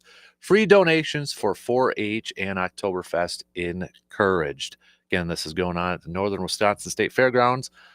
Big thanks to our sponsors, Savita, Amundson's Appliance, and our good friends at Mike's Star Market on the west side of Eau Claire. How about that? But yeah, Oktoberfest going on this weekend, starting on Friday, going on Saturday as well at the Northern Wisconsin State Fairgrounds in Chippewa Falls. So you can head to our website, sportstalk1051.com, click on the link there, and get more info, schedule of events, vendors, children's events, all the fun stuff happening at Oktoberfest starting on Friday and Saturday. Just saw this pop up. Robert Redford passed away. Oh no. Man, The Natural's got to be a top 5 baseball movie, right? I mean, my particular order would be Sandlot, Field of Dreams, Major League. I'd put The Natural in my top 5. And then Bull Durham. I feel like I'm forgetting one. I feel like I'm forgetting a baseball movie. There's so many classic and iconic baseball movies. But I think that would be my top 5. Sandlot, Field of Dreams, Major League, The Natural, and probably Bull Durham. Honorable mention. Do you go comedy or do you go a little drama, historical? There's so many different ways you can go with it. The king of like sports movies, like the sport, it's got to be baseball. Then like boxing's there too. There's a few, but I don't feel like there's a ton of like football or even like basketball ones. I feel like it's even rarer. But yeah, I would put The Natural for sure top 5 baseball movie of all time. We've got John on our texting line says my top Brewers are Freddie, Woodruff, Ashby, Jackson, and Sal. I also think the Brewers need to win at least 8 to keep that number 1 spot. Phillies will not lose much more. So going 8-4 in their final 12 games. We'll see if that maybe the way they're playing right now, who the heck knows, right? So we'll talk some more Brewers coming up a little bit later on. But a reminder, they're back at it tonight, taking on the Angels at home at American Family Field. First pitch is at 6:40. Coverage will begin about 35 minutes beforehand on your radio dials of 105.1 FM and 790 AM. Freddie Peralta is getting the start for the Crew, probably one of his last couple starts here before the end of the regular season, getting into the postseason and such. Looking for his 17th win. Freddie Peralta has been awesome throughout the season. Yes, he does not go deep into games. That's the one downfall when it comes to Freddie Peralta, is that he does not go deep into games. But when he is in the game, he's pretty darn good. He's been pretty darn good this year for the Brewers. And in terms of wins, he's actually tied for second with Garrett Groshette for 16. Max Fried has 17 wins now. He is 17-5. So Freddie Peralta is going to be looking to join him. Kind of interesting to see that of all the starting pitchers, the Yankees have 2 that are in the top 2 in wins. Max has 17. Carlos Rodon has 16 wins. He's 16-9 so far this season. So, but we'll see if Freddie can tie it and get up there. But I'm looking at, some of the other league leaders here. I mean, opponent's batting average. Freddie Peralta is a 193. Carlos is a 189. But, Max is a 228. Garrett Grochette's a 221. Jesus Luzardo is a 245 for crying out loud. Casey Miz is 264. So, I mean, Freddie's towards the top. In fact, fourth in Major League Baseball right tied for fourth with Paul Skeens. Not bad company, right? Not bad company at all. ERA wise, Freddie Peralta's seventh at a 2.69. Paul Skeens at 1.92. Scooble's at a 2.26. But yeah, it's definitely the innings pitched is the big knock on Freddie Peralta here. I mean, he's not even in the for a guy I don't think has even maybe he missed one start. Doesn't miss a lot of games. He's not even in the top 25 in innings pitched. Garrett Crochet's got 191.1. Logan Webb and yeah. But you look at how about games? What Freddie Peralta's 26th in innings pitched. So he's 26th in innings pitched. Games pitched, he's got to be. Oh, this is going to go through all the relievers, aren't they? Yeah. So they're going to go. I'm not going to look at it. I don't have enough time. Shot clock's going to cut me off here. But yeah, Abner Uribe's top 10 in games pitched. So, all right. Coming up, my power rankings, my 32 from 32 to 1. Now that week 2 is in the books, who's the top team, in my opinion, in the NFL? Do the Packers crack it? Are they number 1? Are they number 1? You have to listen and find out, and then you can criticize, ridicule, and all that stuff. So 2 in, we got a couple more to go. So we'll do some power rankings, and then we're going to talk some Badgers with Mr. RJ Cardinal coming up in about 20 minutes or so. Stick around. We'll be back after these news updates.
Third hour, kick it off for right now on this Tuesday morning. What up, everybody? How you doing? Appreciate you tuning in and chiming in, participating in the program. Hit us up with some text, all right? 715-830-1912 on that Shoe Doctors Bullpen line. Join us on the video chats or the video stream, video Twitch, Instagram. Zach's over there. A bunch of other people are over there too. So go hang out with the crew over there. Coming up in about 15, 20 minutes or so. I'm going to chat with RJ Cardinal. We're going to switch gears and talk a little college football. We're going to talk some Badger football. The Badgers coming off of a loss against Alabama. Now begin the Big Ten portion of their schedule. So we'll chat a little bit about that with RJ. We'll get back some more Brewers talk. Brewers back at it tonight. Going up against the Angels. Freddie Peralta on the mound. So we'll preview that game as the NL race tightens up a little bit. So, all right, let's do it, shall we? My 32, my power rankings, week 2 football season, coming at you right now. All right, get the background music on, a little old school NFL films. 2 weeks in, baby. Who's the worst? Who's the best? Who's the worst? It's the Dolphins. They're at 32 on my power rankings. It's not going great in South Beach. I mean, you got planes now with people putting up banners to fire the general manager and the coach. It ain't good. It ain't good at all. Mike McDaniel might be back in San Francisco as helping out his old buddy Kyle Shanahan. Maybe he helps out Matt LaFleur though too. Who knows? But yeah, it's not great. Now you lose. I mean, you get wallowed by the Colts in week 1, then you lose to the Patriots this past week. Oof. Panthers are 31 for me. I got them at 31 here. Still looking for their first win of the season. Titans coming in at number 30. Although I will say, Titans 0-2 to begin the season and such. Cam Ward, okay, a little bit better this week. Completed 57.6% of his passes. Touchdown pass, 82.3 rating, but it's going to take a little bit yet for the Titans to get back up there. Giants almost had it. I mean, for crying out loud, they almost took down the Cowboys, but can't hold on. Falling in overtime. At least another week here. So I've got the Giants at 29. And then right next to them is their buddies in the stadium. It's the Jets. I thought the Jets looked really good week 1. Fields looked good week 1 against the Steelers, but then just, got walloped by Buffalo. Looked awful against the Bills. So they plummet in my rankings down to 28. I've got the Saints at 27. I mean, I don't know what Saints fans really expected from their team this year. I don't know what the expectations were. But you look at the first 2 weeks of the season, I'll be honest, even with a banged up 49ers team and Mac Jones as the starter instead of Brock Purdy in that, Saints are showing a little bit more fight than I thought they would have. They're showing a little more fight. So I'm giving them a little bit of credit here. Still pretty low in the rankings here, but 27, you're not 32, which I would have thought they would have been 32 at this point in time because I thought they would be the worst team in the National Football League. But they're showing some fight with their new coaching staff. 26, I've got the Browns. Their defense does worry me a little bit, but their offense stinks. Coming up this weekend against the Packers are a better team, but I'm still worried about a little bit with their defense. Defense can keep that team in games, but their offense is just, it ain't good.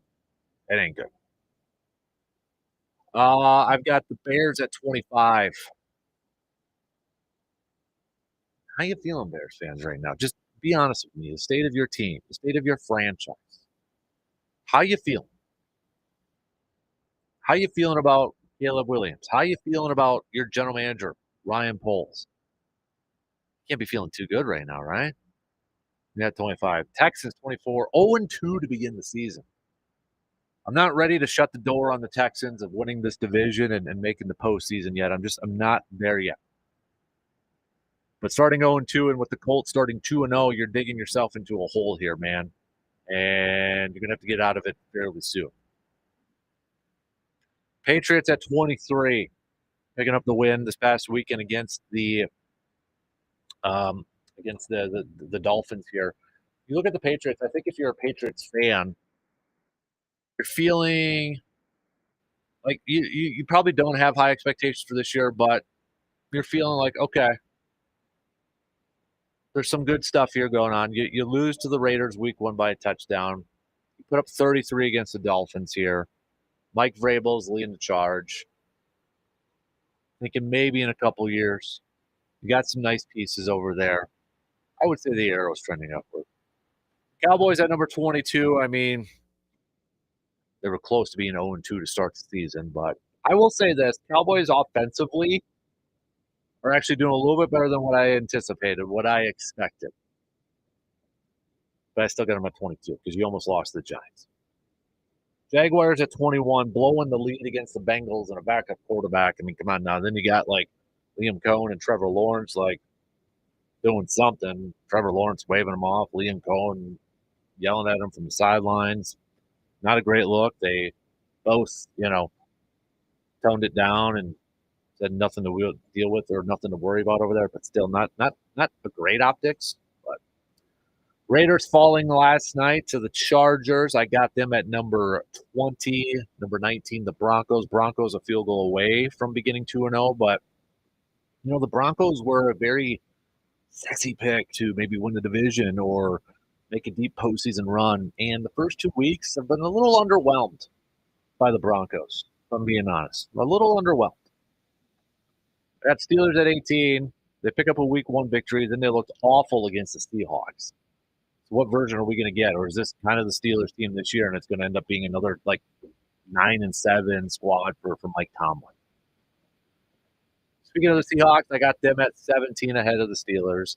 16 the Vikings, 1-1, but kind of with the Bears. I want to know, Vikings fans, how you feeling right now? Your starting quarterback's going to be missing some time. You got Carson Wentz coming in. How you feeling about that offensive line? I feel like the arrow's trending a little bit downward. Chiefs at 15. I'll be honest, I wanted to put them a little bit lower because they are 0-2. And I do think there are some issues on this team, specifically with the offense. They don't have enough receivers. Eventually, they'll get them back. But you don't want to dig yourself in too big of a hole. They should pick up their first one against the Giants on Sunday Night Football, but then they got to go to the Ravens. I mean, I think they're staring 1-3 right in the face. And if the Chargers continue to win, maybe we're talking about wild card at best for the Chiefs. But the Chiefs have issues. I got the Cardinals at 14. Cardinals were another sneaky pick for some people this year to make some improvements, maybe surprise some people. And so far, they've beaten the Panthers. They've beaten the Saints. Now they got the 49ers coming in. I know the 49ers are a little bit, or they're going to the 49ers. They got a chance here in the next couple of weeks to maybe really solidify themselves as that sneaky team. 49ers banged up, and then a quick turnaround at home taking on the Seahawks. I don't think it's that far-fetched to say maybe 4-0 and 2-0 to begin the division. Falcons at 13. I think what surprises me the most about the Falcons, and maybe I shouldn't be because Raheem Morris is a defensive-minded head coach, has been their defense, especially against Minnesota on Sunday night. But I got the Falcons at 13. I'm still putting the Commanders at 12. Jane Daniels banged up. We'll see if he's going to be missing any time or how much time he's going to be missing. They still got a ton of playmakers over there. I still like the Commanders potentially being a playoff team this year. This one's going to trend down big time, but I have to put them here because of what they have done as of right now through 2 weeks. but they're going to go down, and it's the Bengals. Bengals with no Joe Burrow. No offense to Jay Browning, but they're going to go down big time. So right now at 11, that might be the highest point for the rest of the season for the Bengals. 49ers, Mac Jones, I think, is going to get himself a lot of money playing under Kyle Shanahan. I mean, we finally get to see Mac Jones and Kyle Shanahan together. If the rumors were true during the draft process, that's the guy that Kyle Shanahan wanted. Here we go. Now we get to see it. And in the Saints game, what did Mac Jones do? 279 yards passing, 3 touchdowns, no interception. 49ers just kind of still finding ways to win. So I got them at my 10 spot. Got to go with Colts at 9. Daniel Jones, Indiana Jones has been impressive. He's been good. Jonathan Taylor is leading the league in rushing. This team has not punted yet in 2 games. I don't know if this team can sustain it. But right now, through 2 weeks, you got to give the Colts a ton of credit. They're 2-0 right now. I got the Bucks at 8. Come for behind victory again last night for the Bucks. By the way, did you see Baker Mayfield how he went up to the media podium, walks up there, turns around, and just goes, "Yes." Pretty cool, actually. But you look at the Baker Mayfield, his career. Number 1 pick goes to the Browns. Then it's like, oh, yep, another failed number 1 pick. Goes to Carolina, doesn't work out, gets released. Then he goes and the Rams pick him up as backup because of the injuries and such. It just kind of felt like, okay, Baker Mayfield now is going to be a career backup. Goes to Tampa Bay to try to win the starting job against Kyle Trask. It goes down the wire, apparently. Now Baker Mayfield's back to being a starting quarterback again in this league. And a pretty solid one. Again, it just goes to tell you, some of these draft picks, it depends on the situation they get drafted in. It depends on the franchises they go to. 7, I got the Rams. You know, when you think about the Rams, you think about offense with Sean McVay. Matthew Stafford's over there, Puka Nacua, Devontae Adams, Williams, the running back, Tyler Higbee, the tight end. Kind of been their defense, though, as of late. Those young guys up there. They've been getting the job done. I still got the Lions at 6. Nice bounce back victory for them. They're still a dangerous team. I know they dropped 50 over the Bears, but I ain't shutting the door on the Lions. No, thank you. All right, my top 5. I've got the Ravens at 5. I know Packers fans are kind of maybe chuckling to themselves here a little bit because Jair Alexander was inactive in that game, and a lot of Packers fans saying, "That's it. See, we know what you're going through, but see, told you, I can't stay healthy." It'll be definitely interesting. I mean, if Jair's out there and he's healthy, that defense is up another level, but that's a big if. Still incredibly talented. Chargers off to a 2-0 start to begin the season. They land in my 4 spot. Bills also undefeated to begin the season, 2-0. Just a pure domination. I mean, you go from one game where you make an epic comeback against the Ravens to just completely annihilating the Jets. Bills are at number 3. I'm sorry. I still have Green Bay at 2. I know The Athletic put Green Bay at 1. I still have Green Bay at 2. Impressive wins, no question about it. Defense is flying off the chart. But I still got the Eagles at number 1. They're still the champs. They neutralized Kansas City in Kansas City. I mean, they're off at what? Jalen Hurts threw for under 100 yards or something ridiculous like that. I mean, I still got to go with the Eagles at the top spot. But to me, in the NFC right now, if we had to make any proclamations after week 2, it sure seems like we're going to see a collision course between the Eagles and the Packers in the NFC Championship. Well, we're going to see those 2 teams matched up in November. And gosh darn it, maybe that does decide home field advantage. It's a November game, a lot of games after that, but you never know. All right, those are my power rankings. You can criticize at will if you want. Let's take a quick break and switch gears here and talk some college football. RJ Cardinal's going to be joining us. We'll ask him about last Saturday's game against Alabama. Now looking ahead to Maryland. It's coming up after these quick words. You're listening to the Dan Kasper Show. Next Friday and Saturday, the largest lineup of bands in the Midwest comes to Eau Claire for Ringfest.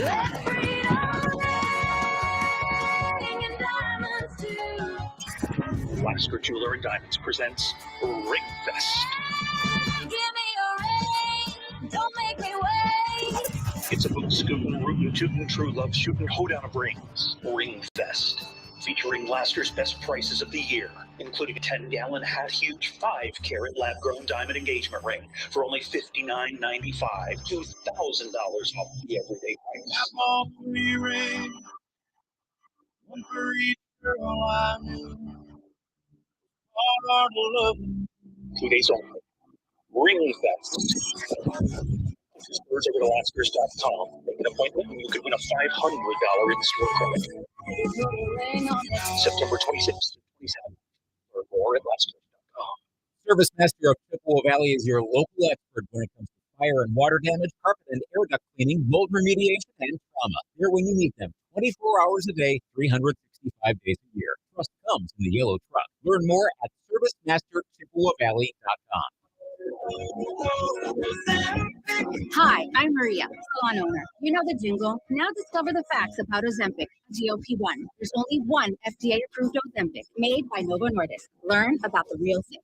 Talk to your healthcare professional today. Call 1-833-OZEMPIC or visit Ozempic.com to view the medication guide and to learn more about Ozempic. Semaglutide injection 0.5, 1, and 2 milligrams.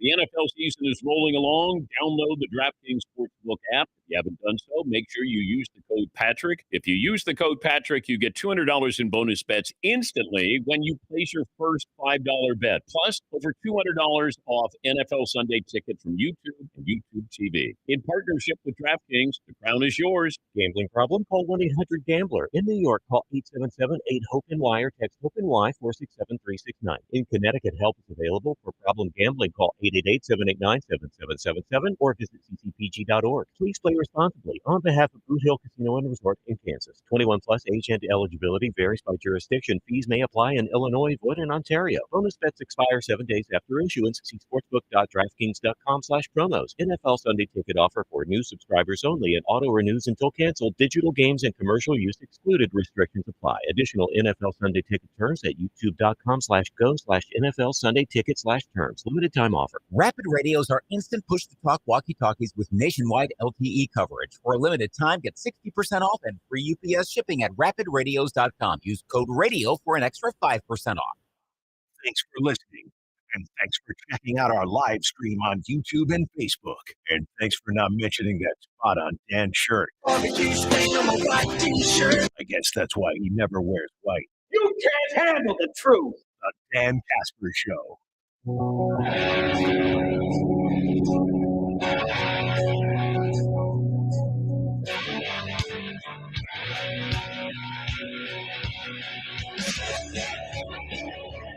Switching gears here, and I'm going to talk a little college football as the Badgers falling to Alabama last week. Now getting to the Big Ten portion of their schedule. Let's bring in our expert, Mr. RJ Cardinal, this morning. So, RJ, I guess, RJ, if you can hear me, why don't you give me a call back, okay, bud? So, I can't wait till we get to our new studio. So, we'll get to RJ here in a couple minutes here. Let's see. I just got to text the studio. Hold on, and we'll get to RJ here. But we'll talk some Badgers, obviously, with RJ coming up here in a sec. Don't forget, you can still send me who you think are your top 5 teams in the NFL, your Week 2 power rankings. Plus, when we get back to some more football talk, or excuse me, baseball talk with the Brewers, the 5 key players that you think are or the 5 most important players for the Brewers for these final 12 games. We'll get back to that coming up in the first hour. Let's try it again. That sounds better, RJ. How you doing, man? Hearing a lot of fuzz, Yeah. and you sounded like you were a mile away. Yeah, same here. So I was like, "Oh, that's the sign we gotta have you call in." So, but, before we get into it, looking ahead to the Big Ten portion of the schedule and Maryland and such, RJ, let's break it down what happened last week against Alabama. Pass defense, man. I mean, it felt like Alabama could just do whatever they wanted, in the air. The quarterback could have done whatever he wanted because he led the team in rushing for crying out loud too. So, I mean, it kinda starts there, don't you think? Yeah, that Georgia Tech Clemson game was really good. Nice. No, but yeah, I mean, I guess your saving grace, and I mean, depends on what you want to call that, because the other side of the defense wasn't the most stellar, but holding Alabama to 72 yards of rushing, like you said, quarterback was your leading rusher. I believe they only rushed times in the second half. Two of them being from the quarterback, and they weren't designed to run. So there was him making plays up with his feet while the team was trying to defend the run. When after I mean, outside of that, you had one third quarter rush by a running back. So out of the 8 in the second half, 5 came in the fourth quarter, 3 came on their final drive. So they weren't trying to run at all against Wisconsin. And I mean, I think we could see that near the end of the first half, as well as the first play from the second half, where, Alabama, they are having their own issues up front with their linemen trying to create space for running back. We know the feeling. Yeah. But apparently we're also a better rush team than Alabama, at least on the day. I think that's how it turned out. But yeah, defensively couldn't stop any things through the air. Um, and when you can't be more than 7 yards near the line of scrimmage, even on shorter down and distances, basically giving up first downs when you have to, because you don't have the athletes at defensive back, whether it's because guys left because they saw Xavier Lucas getting paid even though he's never played, and then he left anyway, or whether people on their way out the door said it's the quarterback coach is the reason I'm leaving. I don't know. Maybe we watched Ricardo Hallman not improve at all as a player throughout his career here, and that says something maybe about the position coach. But overall, I mean, you can say the kick return and the late touchdown were nice, but I mean, you ended the game, both halves with the ball, 45 seconds and 3 timeouts, and you decided to run the ball, and leading into the second half, or the end of the second half. So, I mean, you waved the white flag right then and there, and I think Alabama just said, yeah, let's put points on you guys. Then the second half, with it's hard to see when, I wouldn't say give up, but they moved on to the next week pretty quick to try to just get out of there. It looked like both staff and players to some extent.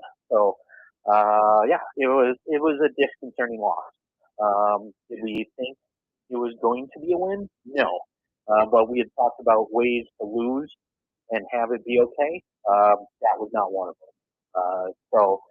Moving into the Big Ten season, we talked about how not even Maryland, but the start of October is going to be that measuring stick where we can see where the bigger teams and teams we should be competitive with that we're going to be playing. I mean, Maryland should be one of them that if you see them on their schedule, you should be able to beat them. So we'll add that to the list now of games that are going to test your mettle.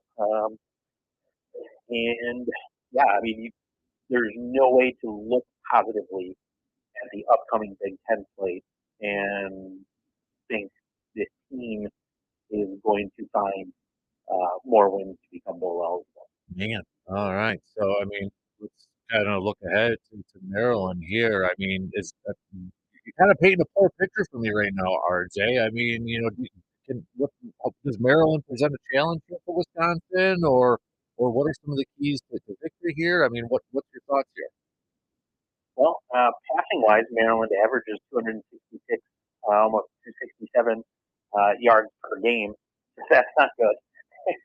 Yeah. They're 112th in rushing offense. So who knows? We could see a game plan much like we did against Alabama, where Alabama basically abandoned the run and just tried to pass all over Wisconsin and did. So who knows? I'm going to venture a guess and say Maryland doesn't have the receivers Alabama does. But still, when you have a pass offense like that going up against a pass defense that gives up almost 225 a game, I'm guessing we're going to see a lot of throwing the ball from Maryland. And when we look at the other side, their rush offense is I mean, if Wisconsin can get a pass rush, unlike they weren't able to against Alabama, maybe things could be tempered a little bit. But I think we could see a couple of big chunk plays. We saw it against Middle Tennessee. We saw it against Miami of Ohio. Now, I mean, granted, there were adjustments made, and really the only couple of big plays we saw were pass plays against those two teams. But and even against Alabama, that's all the big plays were. Yeah, you're looking at a matchup where I think Wisconsin will need to try at least to go up against this defense and maybe try to run the ball. I don't know. They only give up 100 yards per game on the ground, but they give up almost 200 through the air. So it's really one of those. I'm not sure what we're going to see from Wisconsin team, especially since they said Billy Edwards will come back later in the season. I really feel like that's later in the season. He's probable or questionable for Saturday. I don't feel like we're going to see him at all. Because by all reports from people who saw him warming up at Alabama, he doesn't look anywhere near ready to plant on his leg and be able to throw the ball in a comfortable / healthy situation. So yeah, it'll be interesting to see how Wisconsin maybe. I don't know if you shuffle the old line again or what you do, but clearly you had a couple of NFL defensive linemen there at Alabama that really overmatched whoever they lined up at center. I mean, I guess when Runner got, or when he came back in after sitting out for a couple plays, he kind of solidified some things, but still, I mean, guys looked like they were standing still as people were running by him. So hopefully, a perceived drop in talent that this team is going up against will be able to be a little bit better of an offensive effort than we saw last weekend. I want to ask you this question. So John asked this to us yesterday. He wanted me to ask you. He's like, maybe this is a better question for RJ, but what are the Badgers doing differently under Luke Fickell than what they were doing under Paul Chris or even Jim Leonard? How would you answer that question for Jim or John? Well, from the outside looking in, I mean, you're running totally different offensive systems and defensive systems. So, I mean, the change there. I think we kind of already established that they felt there needed to be a culture change. Also, really a change that happened under Chris, but really is in traction the whole NIL situation. So I don't think it's just one thing. There's a few things that are contributing from the outside that are forcing certain things to like happen internally in terms of team players, getting people to stay by keep recruiting your own players. But philosophically, I mean, you have a different defense. Once again, a defense that has never worked in the Big Ten. Just putting that out there. And I think they kind of conceded that when you saw them add multiple D linemen via the transfer portal that were almost hanging around 300 pounds. And I mean, not saying that's the reason they're a better rush defense, but they are a better rush defense after making some adjustments along the defensive line and getting some rush ends that are more suited to be speed guys on the end and not necessarily pigeonhole some outside linebackers that aren't necessarily built for the end into that position. But yeah, I wish I had a better answer than that. But I think it's really just the systems that are in place. I guess we're kind of going more back to a Paul Chryst style offense. I love the people who say there's a lot more idiosyncrasies in the offense they're running now, but from what I'm seeing, it's pretty darn close to the offense Paul Chryst ran, and not in concepts, not in anything different along that line, because we're used to seeing Paul Chryst run the same play out of multiple different fronts, multiple different shifts, multiple different movements, pre-snap movements, all that kind of stuff. So what we're seeing is we'll use people who are ready to move on from him. We're seeing a regression in the offense to back what was successful. So we're starting to get back to what brought Wisconsin success in running zone and that kind of thing. But I mean, we need the offensive linemen still. I don't think we're there yet for one reason or another. I think even if Paul Chryst was here or Jim Leonard, some of these Wisconsin offensive linemen, sure, we probably would have been talking to them a little more. But for one reason or another, like you had kids who never grew up Badger fans. You had kids whose parents or dads played college football at major programs, so they didn't come here. So I'm not sure that would have been a fix. And I mean, you wouldn't have this whole we don't get any of the top players in the state. It has been for the most part these past couple of years. Those kids have had reasons for not coming to Wisconsin, not because they wanted to play here but weren't offered. There were some offers, and there were some that weren't because of they flat out said, I'm not going to Wisconsin. But it's just some aspects there that really, I guess, recruiting and defense are about the only thing that's different from what we saw under Paul Chryst and Brett Bielema and Barry Alvarez.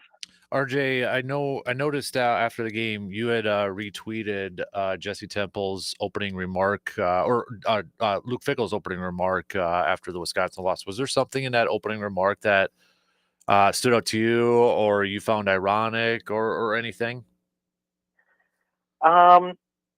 The especially after listening to it, probably should have also posted a video because those popped up later. But the way he talked about having to be positive, and we have a long way to go.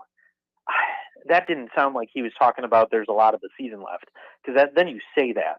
I think he's actually saying this team has a long way to go to get where they want to be, and that's totally different from we have a lot of games left to work this out and get everything rolling. And we have a long way to go lets me know, especially since he mentions staff being better, players being better, and executing everybody all together. I mean, something's still not right here. And whether it's culturally, even though we were told everybody who didn't want to be here left and everybody wants to be here, whether it's schematic, whether it's personnel, whether it's whatever it is, this team, and you have the coach, I think, self-admitting it, has a long way to go to be good. Mm-hmm. Yeah. Yeah, no kidding. All I right, think so it can start by taking off the team vest, because if together everybody achieves more, I mean, if you have to wear that, you know what? The minute he came out of that tunnel wearing that 3 years ago, I said we're in trouble. oh yeah, yeah. All right. So I mean, I know you kind of touched on it already, but this Maryland game here, how do you feel the chances are that the Badgers will go 3-1? I mean, 3-1 through the first four. Do you feel like the Badgers are going to win this game? I think they have a strong possibility of winning the game. That's not very confident, RJ. Come on now, I need something. So I mean, you have Maryland has played FAU, Northern Illinois, and Towson. So, I mean, they haven't been going through a juggernaut. And really, I guess Wisconsin's only big game is against Alabama, even though, I mean, you kind of struggled through the first two as well. It's one where you look at it and you have the ability to see a way to win. And it's probably the one we've talked about, keeping the defense off the field, controlling that clock, and just making sure you don't give Maryland the opportunity to toss the ball all over the field. I mean, I think right now, based on personnel that Maryland has and all that, I think our rushing defense will be okay. It'll be what we see in that defensive secondary, and if they can be able to, at least defend the pass to make Maryland try to run more. Because, like I said, I mean, if you're watching that Alabama tape and you're Maryland almost averaging 270 a game passing, I mean, well, I guess 267 to 270, whatever. It's kind of close. You're licking your chops over what you saw last Saturday. So hopefully this is a game where, I mean, even the Maryland rush defense, like I said, only gives up 102 yards a game. Not sure what their previous three opponents do in terms of rushing, but from what we see from Wisconsin, I mean, if we can get that, I mean, we are averaging 134, I think, a game.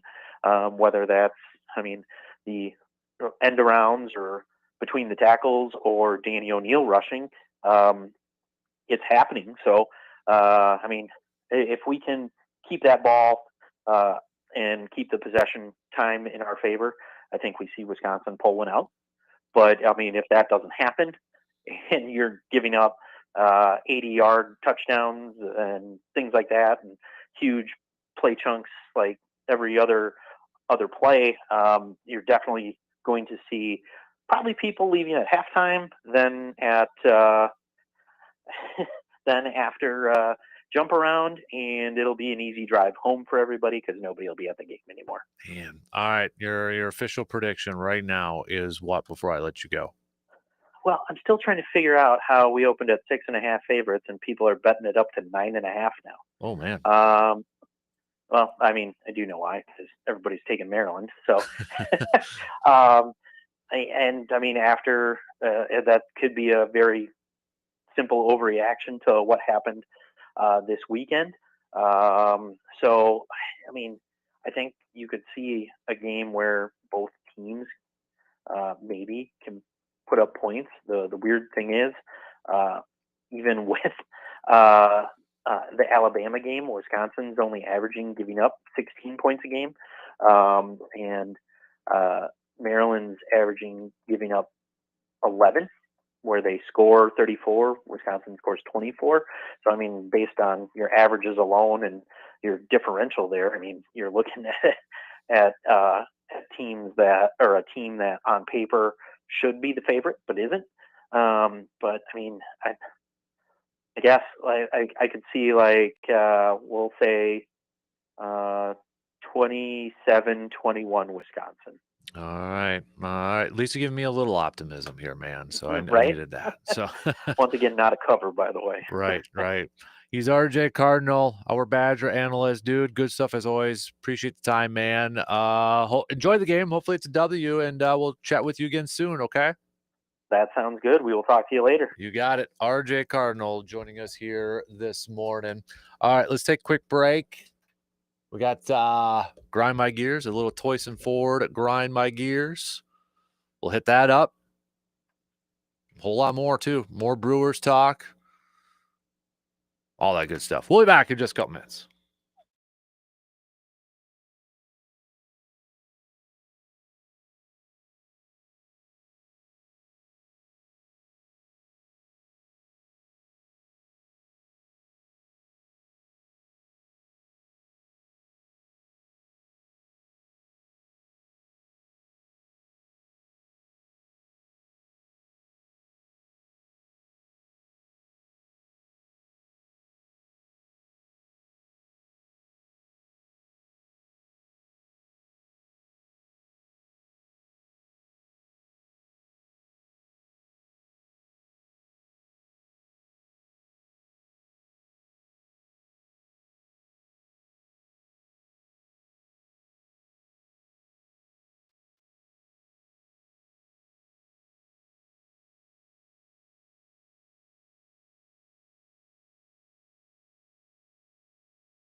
Coming up next hour, we're going to get back to some more Brewers talk. So if you are a Brewers fan, give me your top 5 most critical, most important, most pivotal players for this final stretch. 12 games left to go here. All right, hit me up with a text on that Shoe Doctors bullpen line, 715-830-1912. Again, the number 715-830-1912. We'll hit that up coming up in the next hour, as we mentioned here. Did see the Bengals did get a Packers quarterback. They signed Sean Clifford to the practice squad. So there you have it. But they also get signed Mike White. So yeah, desperate times call for desperate measures. It's definitely going to be interesting to see how the Bengals season plays out here. 2-0, but now no Joe Burrow here. So speaking of green and golds, we'll talk some more Packers coming up in the next hour too. I do have to play a little bit of catch up here. Actually, you know what? Let's do this because I know we went a little long with RJ. Let me adjust on the fly here because we are supposed to. There we go. We'll just do that. How about that? Do that. Boom sauce. All right, because I want to get to my Grind My Gears Tuesday, our Toyson Ford Grind My Gears Tuesday. And I'm changing it because it's something that happened yesterday. If you were watching Monday Night Football, the second game last night, you might have noticed somebody in the coach's booth for the Raiders. It was Tom Brady. Tom Brady, who is, of course, a minority owner for the Raiders, but he was up in the coach's booth with a headset on, which kind of is like people are like, oh, should he be doing that? Is that allowed? What's the rules on something like that? It was kind of weird too. Like, I don't know if he saw that he was on TV or something because then he kind of like slouched down in his chair a little bit. So I don't know if he was like he got caught because it sure looked like he was trying to slouch down there. But there was also a report from James Palmer on Sunday that Tom Brady meets with Chip Kelly 2 to 3 times a week to go over film and go through the game plan. And every weekend, Brady is calling a game for Fox, gathering as much information as possible from players and coaches from both teams to be at his best in the broadcast booth. Got it. Raiders try to downplay it. I think even Pete Carroll said, no, he doesn't meet with Chip Kelly 2 or 3 times a week. And then it's like, oh, he's in the coach's booth with the headset on. This is... I don't get this. Like, I don't get, like, how is this okay? You know what I mean? Like, how is this okay for a guy who calls games? That's the key. If he's the owner and doing it, I mean, the Colts, one of their owners, the daughters, is on the sideline with the earpiece in, listening to all the calls and that. And her reason is like, well, if you're paying a general manager and a coach all this money, you got to make sure they know what they're talking about and such. Owners can do whatever they want. But Brady's other job is calling football games for other teams. And I get he's not allowed to be in the production meetings or anything like that. But I mean, for crying out loud, isn't he kind of acting like a de facto scout here too? Going to these games, calling these games, and then the optics of it look really weird. It looks really weird. I don't know. I mean, it kind of is like, hey, he's maybe learning from his old buddy Bill Belichick, trying to find different ways of, what's the phrase? Trying every way possible, or trying to find every advantage to win a ball game in that. I don't like it. I think it's weird. I don't think it's necessarily fair. Now, I'll be honest. I don't know how much information he's like gathering from calling these games. and such, and utilizing that or using that as a coach in that, or as a owner in that. But I mean, it seems really weird, and I don't like it, and it grinds my gears that he's kind of getting away with this. I think at some point he's got to, like, okay, are you going to be an owner, or are you going to be an announcer at a game? Which one is it? Which one is it? I think you got to choose at this point. Just doesn't look good. Yeah. So that's what's grinding my gears. When I saw that, I'm like, are you kidding me? Because how are they getting away with this? How are they getting away with this? And golly, doesn't it sure seem like this is something that he has learned from good old Bill Belichick? Doesn't it seem like that's something he would learn from Belichick? Trying to find the loopholes into trying to find any advantage he can get for winning a ball game. And really, you're sitting up and let's say he's like, oh crap, I got caught on camera. Did you really think the camera wasn't going to find him? Like, he's Tom flipping Brady. He's in a booth in the front row. People are going to find you. TV cameras are going to find you, dude. All right. It's yeah. I'll be interested to see if anything does come out NFL wise. But it's Tom Brady. Are they going to mess with it because it's Tom Brady? It's the Golden Boy. It's Tom Brady. They can't mess with Tom Brady.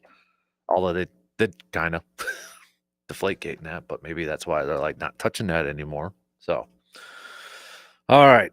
That's what's grinding my gears. What's grinding your gears? You can let us know. If it's appropriate, I'll say on the air. We've got Zach says Tom Brady grinds my gears in general. Like, what are you doing up there anyways? James says, I think RJ just shared his grind my gears.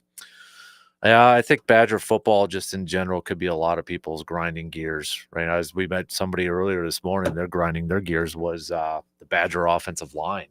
So, yeah, a lot of things Badger football related could be fitted into the grind my gears category, no question about it. All right, coming up next hour, we'll get back to baseball. Things are getting tight in the National League race. Give me your top Brewers. And I'll just throw this out there too for Brewers fans. How important is it that you think the Brewers get the 1 seed over the 2 seed? If you want to make it easy on yourself, give me on a scale of 1 to 10, like 10, gotta have it. That's the difference between going to the World Series and not. 1, you don't care at all about home field. So let me know on a scale of 1 to 10. Are we making a bigger deal out of it? Between like a 1 seed or a 2 seed? I don't know. I'll explain why I think it's still pretty darn high when you kind of look at some of the numbers. Now, I know playoff baseball is a different animal and things kind of get weird when it gets to the postseason and such, but still, I still think it's pretty darn important. But we'll talk about it coming up in the next hour as we get set for the Brewers. Back in action tonight, taking on the Angels. Just 12 games left to go. How many wins do you think it's going to have to take for the Brewers? How many wins for the Brewers to get this thing done, to get that top spot in the National League? A lot of you going with 7 or 8. That seems to be the common prediction. 7 or 8. 7 or 8. So, all right, we'll hit that up coming up again in the next hour. Plus, we'll end with some picks. We'll pick some baseball games and such and take a look at the leaderboard for our Pro Football Weekly Pick'em Challenge. Don't forget to get those picks in for Week 3 because it's just a couple days away already. Week 3 coming in hot and heavy. So we'll take a look at that leaderboard and see if we still got a tie up there or maybe did somebody take control of first place by themselves. Possible, maybe, who knows? All right. 3 in. We got one more to go. We'll take a quick break, and we'll be back to talk a little Brewers baseball after these news updates.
All right, final hour on this Tuesday morning. Appreciate you tuning in, making, well, you should be already up and at it here this morning. We're going to talk some Brewers coming up here in just a couple minutes. But Brewers fans, we are looking for who do you think are the top 5 most important, most critical, most crucial players for these final 12 games for the Brewers to finish this thing strong. Also on a scale of like 1 to 10, 10 being, yeah, most important, 1 being like, psh, no worries. 1 through 10, how important is it for the Brewers to win home field advantage throughout? Get that 1 seed in the National League. We know the top 1 or the top 2 seeds get the bye, but how important is it to get the 1 so that you are ensured home field throughout? You can hit us up with a text on that Shoe Doctors bullpen line at 715-830-1912. You can also hit us up on the various video streams, YouTube. Zach's over there with James, Facebook, Instagram, and Twitch. So we'll hit that up. Talk a little Brewers preview today or tonight's game with Freddie Peralta on the mound. I got to ask this to Brewers fans because I don't know how I feel about this. I don't know how I feel about this. So after the Brewers clinched a playoff spot, and we talked about it yesterday, Pat Murphy read a letter, and the Brewers posted the Brewers posted a video of him reading a letter that he said was from Bob Uecker. And you kind of, it was like, okay, to me, I guess, because obviously there was stuff in the letter that obviously you couldn't know, right? Road record, home record, all that stuff. But I guess to me, I thought it was just kind of a generic, maybe something he had wrote, and then you've kind of fill in the blanks here. But I thought, the body of the work was written by Uecker, and it was just kind of saved for when the Brewers would make the postseason. But apparently it wasn't. Apparently it was Pat Murphy who wrote it. I don't know how to feel about that. I don't know how. I mean, because I really thought it was mostly from Uecker with fill in the blanks here, and come to find out it wasn't. I'm a little. Well, first of all, it takes away from the moment, I think, a little bit. I think it's a little bit misleading. And apparently Pat Murphy was on WTMJ this morning. This is from our friend Dominic, who we just had on, host for the Brewers pre- and post-game show just a few minutes ago, said that the letter to the team from Uecker, quote, "I just thought it was a great tribute to Bob. He's been at the forefront of our minds. It was an opportunity to honor him and connecting the players to Brewers history in the city of Milwaukee. I can be honest and say the guys were moved by Uke. Here's his Hall of Famer treating us like he's one of us and coming in every day at his age and just giving us the energy, his life, and his stories. If you lived it, it's special." I still don't know how I feel about it. Yeah, because the Brewers yesterday obviously thought, a lot of people think it's real because they sent along some clarification that no, it wasn't a letter. It was written by Pat Murphy in essentially a Bob Uecker style. How do you feel about that, Brewers fans? Does it bother you? Maybe you're just like, whatever. Do you still think it's pretty cool that, Pat Murphy's trying to include Uecker into this? What are your thoughts? I really don't know how I feel anymore about it. So you can let me know on that. Hit me up, text or tweet with it and such. So Zach says I've been dealing with a high ankle sprain since May. That's my grind my gears for the day. Jeez. That's what JJ McCarthy's dealing with right now. It's gonna keep him out for just 2 to 4 weeks, dude. Staying with the Brewers though. So we got Freddie Peralta back on the mound tonight. He's looking for his 17. It's probably like he's only got like 2 more starts, a couple more starts here for the rest of the regular season, then get him set for the postseason here. So he won't hit that 20 win mark that we kind of threw out there a few weeks ago. It was going to be tough to begin with, but he won't get that. All things go, maybe he gets up to 18, possibly. So, but he's sitting there at 16-6, a 2.69 ERA. Looking for a little bit of a bounce back game for Freddie Peralta because his last start was back on the 10th against the Texas Rangers, where he picked up a loss. He went 5 innings, 6 hits, 5 earned runs, did have 9 strikeouts, but there was 5 earned runs. And the game before that is when he had 5 innings going up against Philly. It was really good, 2 hits, 8 strikeouts. But it's Freddie Peralta in a nutshell. High pitch counts, not going deep into games. For anybody thinking, man, it'd be nice if we could figure it out for the post, it's not going to happen. We may have a game, whether it's tonight or another one regular season or in the postseason. We may have a game where Freddie's maybe just dealing and he goes 7 innings and his pitch count is 80s or whatever. That's the exception, not the norm. Maybe that's something Freddie can figure out as his career continues to evolve and continues to move on and such, but this is Freddie Peralta. You're going to get a high pitch count, and you're going to get about between 5 and 6 innings. And that's why whenever Freddie Peralta is on the mound for the Brewers, you always have to be ready to utilize your bullpen. You got to make sure you got arms ready to go in the bullpen. You can kind of already forecast. You can already game plan it, right? You can already know, like, okay, Freddie's on the mound. Let's make sure we got so-and-so ready in the bullpen. And obviously some of it's going to count or depend on pitching stuff and pitching matchups and that, but you can kind of count on, like, you're going to need some guys coming out of the pen whenever Freddie Peralta's out there. If you don't, and it's one of those rare games where maybe he goes 7 or 8, hey, now you're playing with house money. But I would imagine the plan is that you're going to have to get a couple dudes ready and make sure they're ready in the bullpen here. But outside of staying healthy, because we just want to make sure in these final couple starts here for Freddie Peralta that the guy is going to be healthy heading into the postseason. He is their number one starter. He will get the ball game 1 if everything works out. That's the man. And you just hope that he can get through, knock on wood. Now, we're not jinxing anything here, just knock on wood here, that we're good. Nothing will happen. But you look at this matchup here, and obviously it's an uncommon opponent between the National League and the American League. Freddie's got a little bit of experience with some of these hitters, not a ton. I mean, a couple guys like Taylor and kind of have a couple games worth against him. Trout's got a game's worth against him. 2 ABs, and he's hitting perfect. But nothing really to write home about.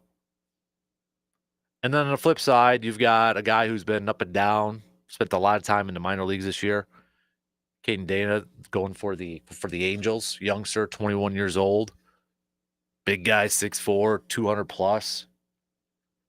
He's coming off of a loss against the Twins where he went 4 2/3, 5 hits, 5 earned runs. Before that, though, no decision against Kansas City back in the third.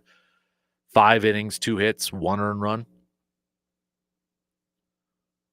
The thing that makes me nervous about going up against teams like the Angels now who are eliminated in these final few couple weeks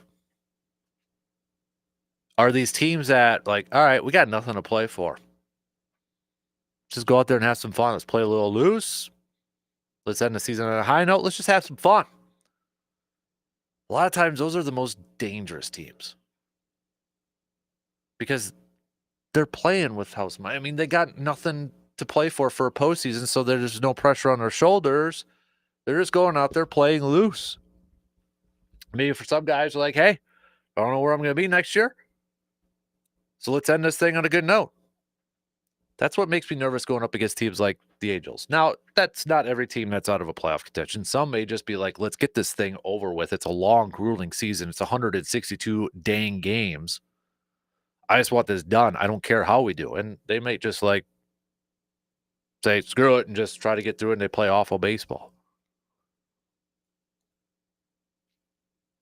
I think if you're the Brewers, you have to continue doing what you've done all season and following that mindset that your manager, Pat Murphy, has. And that's game-by-game approach, focusing on the now, focusing on the game in front of you, not focusing on the Padres next week, not focusing on the Cardinals or the Reds that are still coming up, not focusing on how the standings are playing out, whether the Phillies are losing or whether the Cubs are losing. You need to focus on what's in front of you. And that's still an advantage that the Brewers have right now, even though the lead has been trimmed in the National League and a little bit in the division. The Brewers are still in the driver's seat. And when you're entering the final couple weeks of the regular season, this is what every team wants to be in, this position where you control your destiny. You control it. Not another team, not the results of a couple other teams. You yourself control the destiny of your own fate, of your own squad, of where you want to go, of how you want to finish this thing.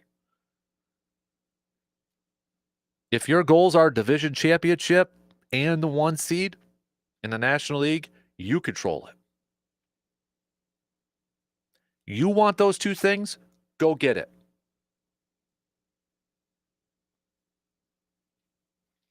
I don't know how some of these guys are going to kind of, play down the stretch. Are some guys going to press a little bit? Maybe some of the youngsters? Is the pressure going to get to some of these guys because they haven't kind of been in this experience before? Yes, some of them have gone to the playoffs the last couple of years, but last year, the division was wrapped up and such. It was a little bit easier. Now you're talking about competing for that 1 spot, and the Cubs still on your trail for that division. Does that pressure get to some of these guys? Where are the leaders? How do the leaders like a Christian Yelich and a Brandon Woodruff and a Freddie Peralta and a Contreras kind of step in and lead this group? Because remember, last year it was Willy Adames, right? You got fun-loving Willy Adames being the leader of this team, keeping the clubhouse loose. And we've talked about, not just from a talent perspective, but from what he provides from a leadership role, how much that would be missed within the clubhouse. So now it's on the onus of the Yeliches, the Contrerases, the Peraltas, the Woodruffs. Lead this team in these final 12 games.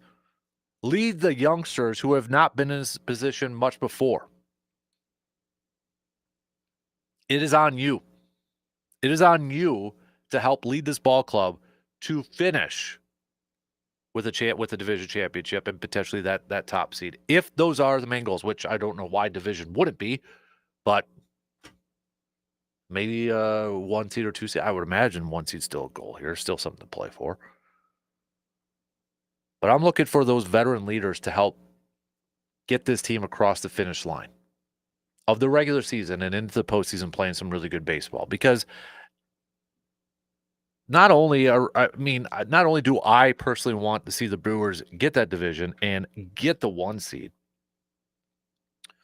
I want to see them get into the postseason playing really good baseball and riding that momentum, riding that wave. How many times have we seen in Major League Baseball in the playoffs, it's the team that's playing really good baseball that has that momentum, that hot team, and they make a deep run. I want that for the Brewers too.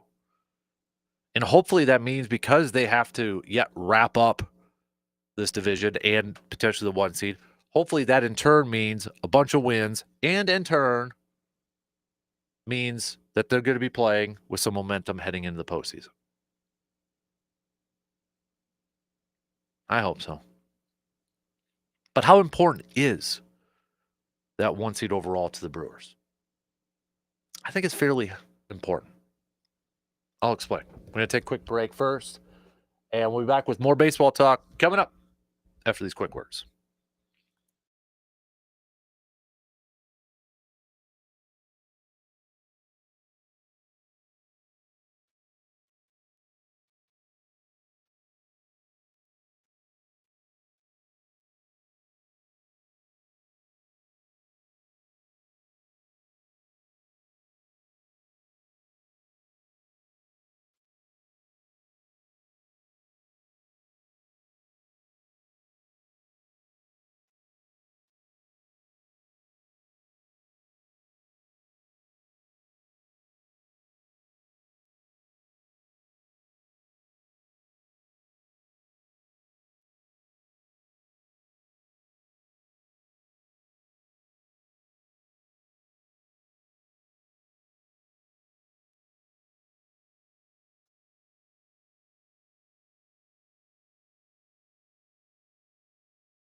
Brewers Cardinals. Brewers Angels tonight, 6:40 first pitch. Coverage will begin on your radio dials of 105.1 FM, 790 AM at 6:05, about 35 minutes prior before the Brewers get set to embark on the final 12 games of the regular season. Who are the most important, top 5 most important critical Brewers players for these final 12 games? Two you think that are going to be critical for the Brewers to finish this thing in first place? I'll get to that here in just a sec. My top 5. I'll get to that here in just a sec. But to the topic of how important is home field advantage throughout the whole thing. This debate about, well, is the 1 seed that much better than the 2 seed? I think when you look at how, well, let's take a look at how the standings are. Home and away records, okay?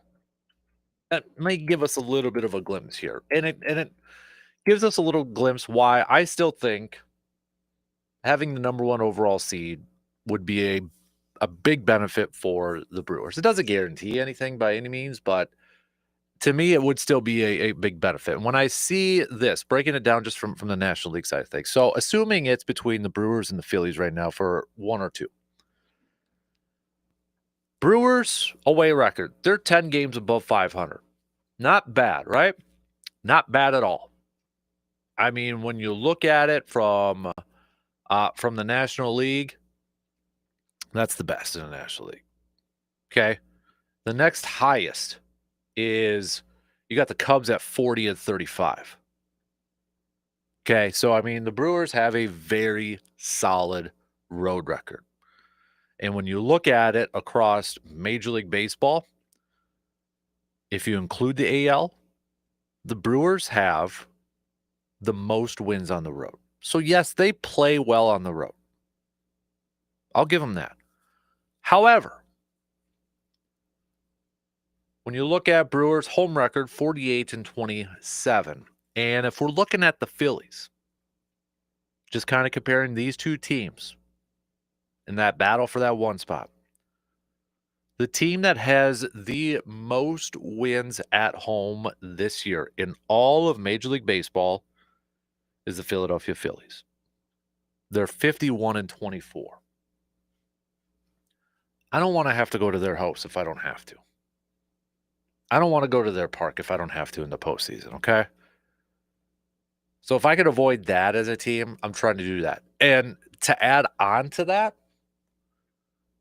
Philly's road record is just 39 and 37. You're talking about 51 wins at home compared to 39 wins on the road. Is it the tell-all number or stat? Does it explain that? No. Does it guarantee anything? Absolutely not. But when I look at that stuff and I got to take the lesser of two evils, I'm like, give me home so I don't have to go to the home of the Philadelphia Phillies, the best team or the team with the best record at home in all of Major League Baseball. Granted, the Brewers have the best road record in all of Major League Baseball, but when it gets to like October and the postseason and that, the atmosphere just gets a little bit more electric. Whether you've been to a postseason baseball game or not, if you have been, you know what I'm talking about.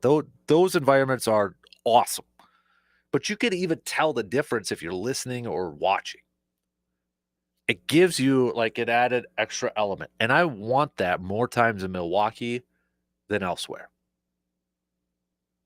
I want it in Milwaukee, okay? Now I know there's probably going to be people saying, oh, you got to get there first before even, don't count your chickens before they hatch or eggs before they hatch, whatever the phrase says. But I am looking at it long term. I'm a fan. I can do that. Players, no. Team-wise, no. You can't do that. Don't do that. But that's why I'm at like a 7 or an 8. I'm at like a 7 or an 8 on a scale of 1 to 10. Why I think it's that important for the Brewers to get home field throughout. And of course, winning the division is the utmost important. Easily the most important one. But I feel like that one, they're going to be able to take care of business. Looking at magic numbers, in case you're wondering, it's still 10 for the top spot in the National League for the Brewers, 8 for the second one, 4 if you want to really fall down and get at least the 4 seed in the wild card. But yeah, there you have it. And it looks like, I mean, this is the wild thing in this whole thing is like the Phillies are either going to be a 1 or 2 seed. It looks like. So, and just the way Phillies, I'm trying to find any advantage I can for a possible Brewers and Phillies matchup, and the way Philadelphia's playing right now, it's just I don't want to face that. So go Dodgers! All right, how about the Crew tonight by getting a win? Okay, Phillies only, I mean they were 38-37 heading into that game last night on the road. Make them 39-38 tonight, okay? Dodgers, can you help us out a little bit? Just throwing it out there. My 5 most important Brewers for these final 12 games. There's no right or wrong answer in this thing. Whatever player you throw out there that's currently played for the Brewers, you can make a case for. But these are my 5. I'm going to start it off with Yelich. The leader of this team. You look at the production he has done from a power standpoint. He's nearing a 30-100 season. For all the talk about once you get to the postseason, you need to have a little power. You need to have a little bit of a home run ball. You need that in order to advance throughout the postseason. You look at Yelich. He's sitting at 28 home runs, 96 RBIs, 2 home runs away from hitting 34 RBIs away from hitting the 100 RBI mark. He is the run producer. He is the power bat in this lineup that has been the most consistent throughout this season. He is the guy as the leader of this team, but also the power guy that I think absolutely belongs in that top 5 list of one of the most important players, most crucial players to help lead this team into the postseason, to finish this regular season strong. And on top of it, too, he hasn't been playing that well as of late, if you look at some of the numbers. Last 29 at-bats, just 172, 226 on base, and just slugging 310. Need some better production from that. Need a little bit better production from that. Let's not kid ourselves. And this is a guy, I mean, we have seen all over the lineup too, which is, for a guy who's kind of been your power dude and approaching a 3,100, he's been in the 2 spot, he's been in the 3 spot, he's been in the 4 spot, and as recently, he's been in the 5 spot. But for multiple different reasons, Christian Yelich easily should be a top 5 player, in my opinion, as most crucial, most important players for this stretch run to get the Brewers to where they want to be. Right behind him, I'd put Jackson Chourio for a lot of the same reasons that we said about Christian Yelich. If it's not Christian Yelich as the power guy, it's Jackson Chourio. You look at what he has done, and he missed a lot of time too. So, I know some people are probably going to say, well, he didn't get his 30 for 30 season. He is on approach for another 2020. He's got the 20 home runs. He just has 18 stolen bases so far. But you also look at what has he done for me lately. His last 7 games, he's hitting 357 and slugging 643. If you want to go back to his last 119 at-bats, he's hitting 345. Again, it goes back to if you believe offense is the key, is one of the biggest keys when it comes to the postseason. It's a debate. You hear it's pitching, it's bullpen, and it's like, no, you need the home run ball in order to win series in the playoffs. Jackson Chourio can be a contributor to that. Jackson Chourio needs to continue to be a threat to play. Remember last year, the postseason, dude was riding hot. I mean, he was playing some really fantastic baseball. And it's like postseason, youngster, how is he going to handle the spotlight? Seemed like he did fairly well. Need his production at the plate. And then also to tag along with that, I'm going to go Bryce Terang. You can't ignore what Bryce Terang did in the month of August from an offensive standpoint. National League Player of the Month in the month of August. He's up to 18 home runs. he's been getting time as that 3-hitter. His month of August was in fuego. It was hot. He finished hitting .343, slugging .694, and 10 dingers. September, still hitting .283. Slugging's down, though. Only has 2 home runs. What's wrong with him? But if you break it out a little bit, in his last 7 games, it's not quite the benchmark that we have been seeing from him these last, month and a half or so. But what Bryce Terang has been able to provide this team, the power that he has been able to provide this team, and that offensive production, that's going to be incredibly important heading into the postseason. And right now, you look at the last 7 games, just hitting 200 and slugging 300. If he could be that guy at the plate that we saw in August, boy, what a boost for that lineup. Next up on my list, I'm going to go Aaron Ashby. Now, before you roll your eyes, be like, Aaron Ashby, what the heck are you talking about, man? I don't know Quintana's status going into the postseason. Even if he's got, if he's cleared and such, is he going to get a spotting start in that 4-man rotation? Just it's kind of on the brink maybe between him and Mizorowski and that. But and of course he's banged up right now too. I think we're going to find out more today. But I look at Aaron Ashby as a guy that does so many different things where, okay, if Quintana's not in that lineup, maybe Aaron Ashby's your initial outfielder. He could give you a spot starts. If Quintana's going to go on the IL for these last 12 games, Aaron Ashby could give you a spot start, could go 3 innings. He could provide you some long relief out of the bullpen. He could get you some high leverage innings at the back end. Aaron Ashby is, to me, an intriguing weapon, tool, Swiss Army knife, however you want to phrase it, for this bullpen, for this team in these final 12 games and into the postseason, because he can do different things for you. He's got the starting experience. He could go a little bit of a distance. He can pitch in high leverage situations coming out of the pen. And if he's on, when he's on, he is a really good pitcher. And he may be called upon more, especially if the Brewers kind of want to set up their starting rotation and maybe go an extra off day here and there. Aaron Ashby might be called upon to help fill some of those gaps. So that's why I got Aaron Ashby as a key player in here. And then finally, I got Brandon Woodruff. Because this is why you signed Brandon Woodruff when you knew you were going to miss the full year with him, the first full year of his recovery. And you knew it wasn't a guarantee he was going to be back to Brandon Woodruff.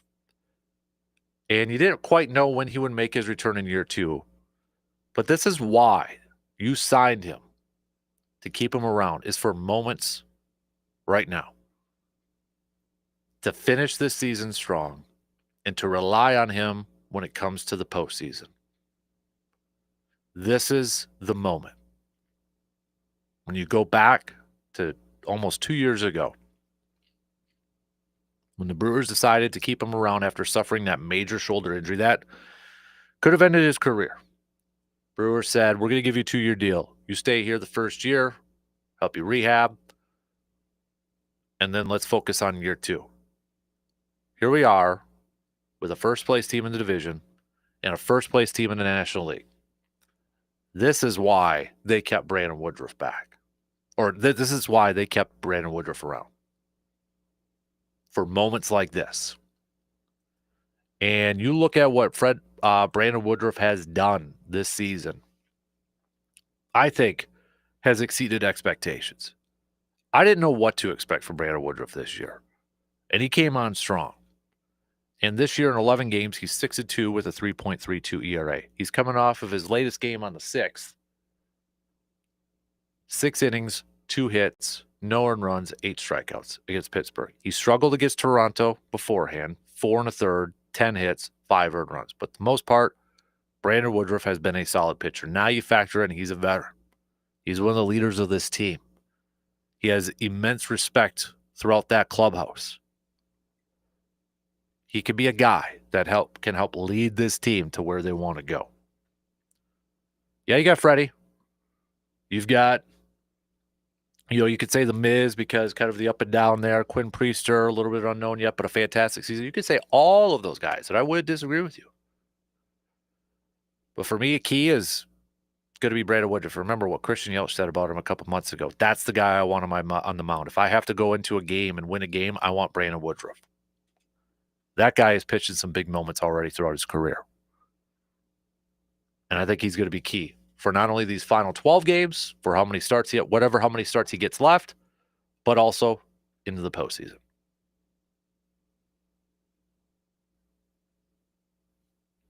All right, let's take a quick break. We'll start to kind of wrap up things. We got picks coming up at the back end of the hour, but plenty more talk coming up after these few words.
Zach says 8 to 9 wins for the Brewers. They need home field throughout. Got a 7 on our texting line from Kyle. Got a 8 from Josh. Got a 9 from Steve. Got a 7 from Mark. Got a 6 from Josh. So average it out. It's probably between 7 and 8, right? Somewhere around there. So again, reminder, tonight's game, 6:40 first pitch, Freddie Peralta on the mound. Coverage will begin 35 minutes prior on your radio dials, 105.1 FM, 790 AM. Don't forget, it is Oktoberfest weekend.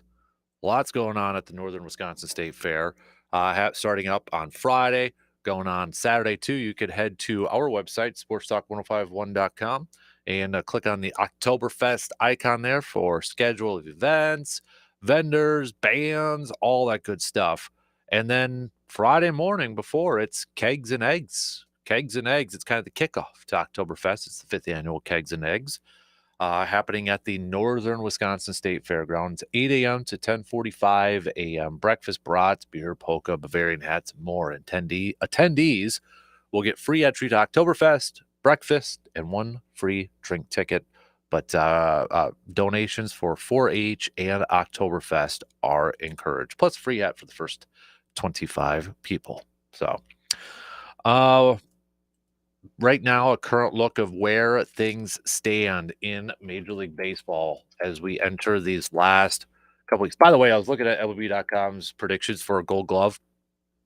Only one Brewer was listed for a prediction, and it's probably a Brewer you wouldn't guess. Not Terang, not Frelick.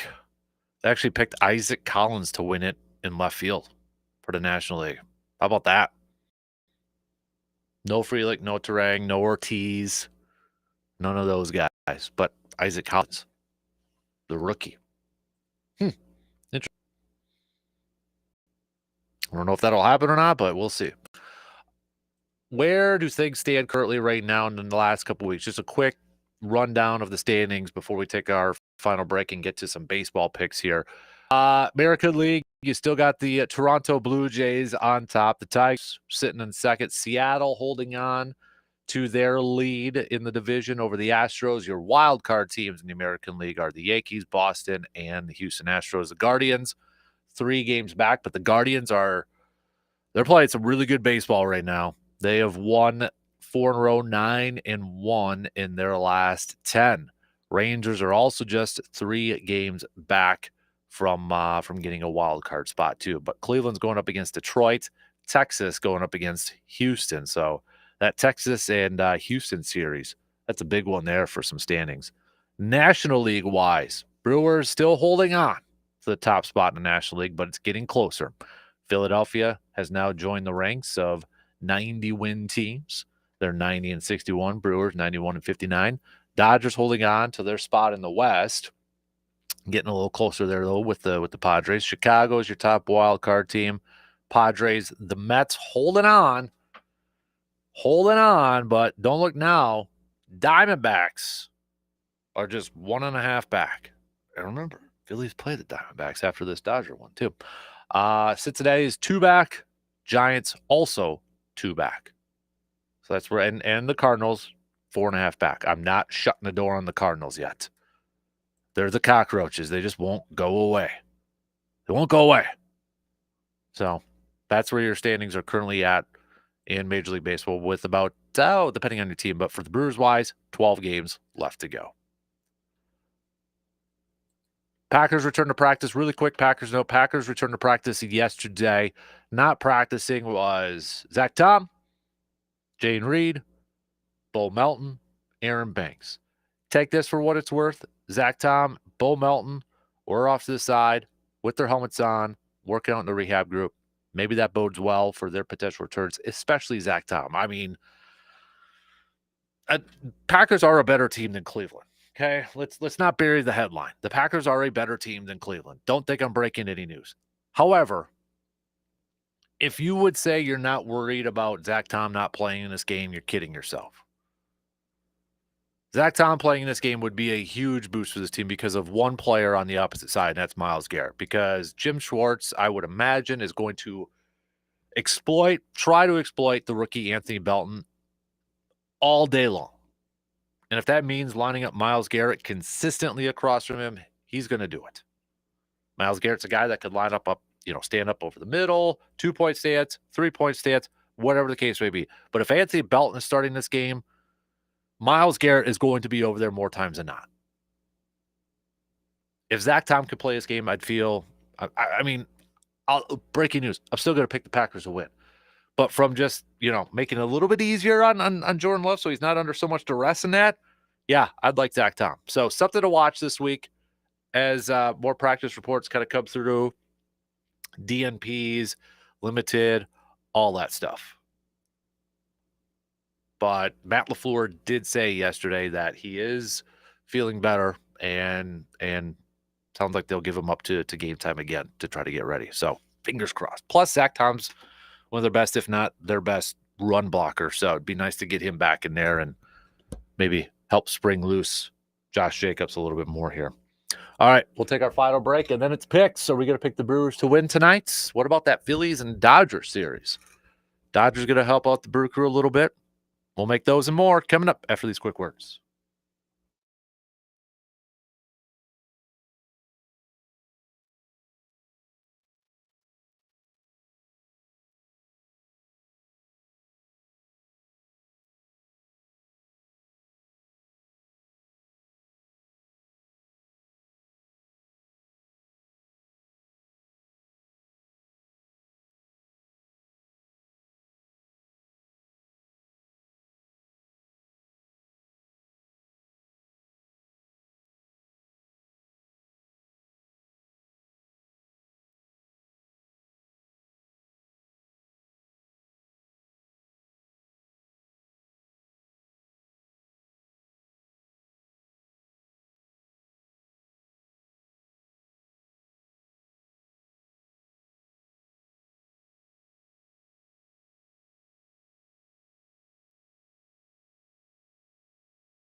All right, let's wrap this thing up.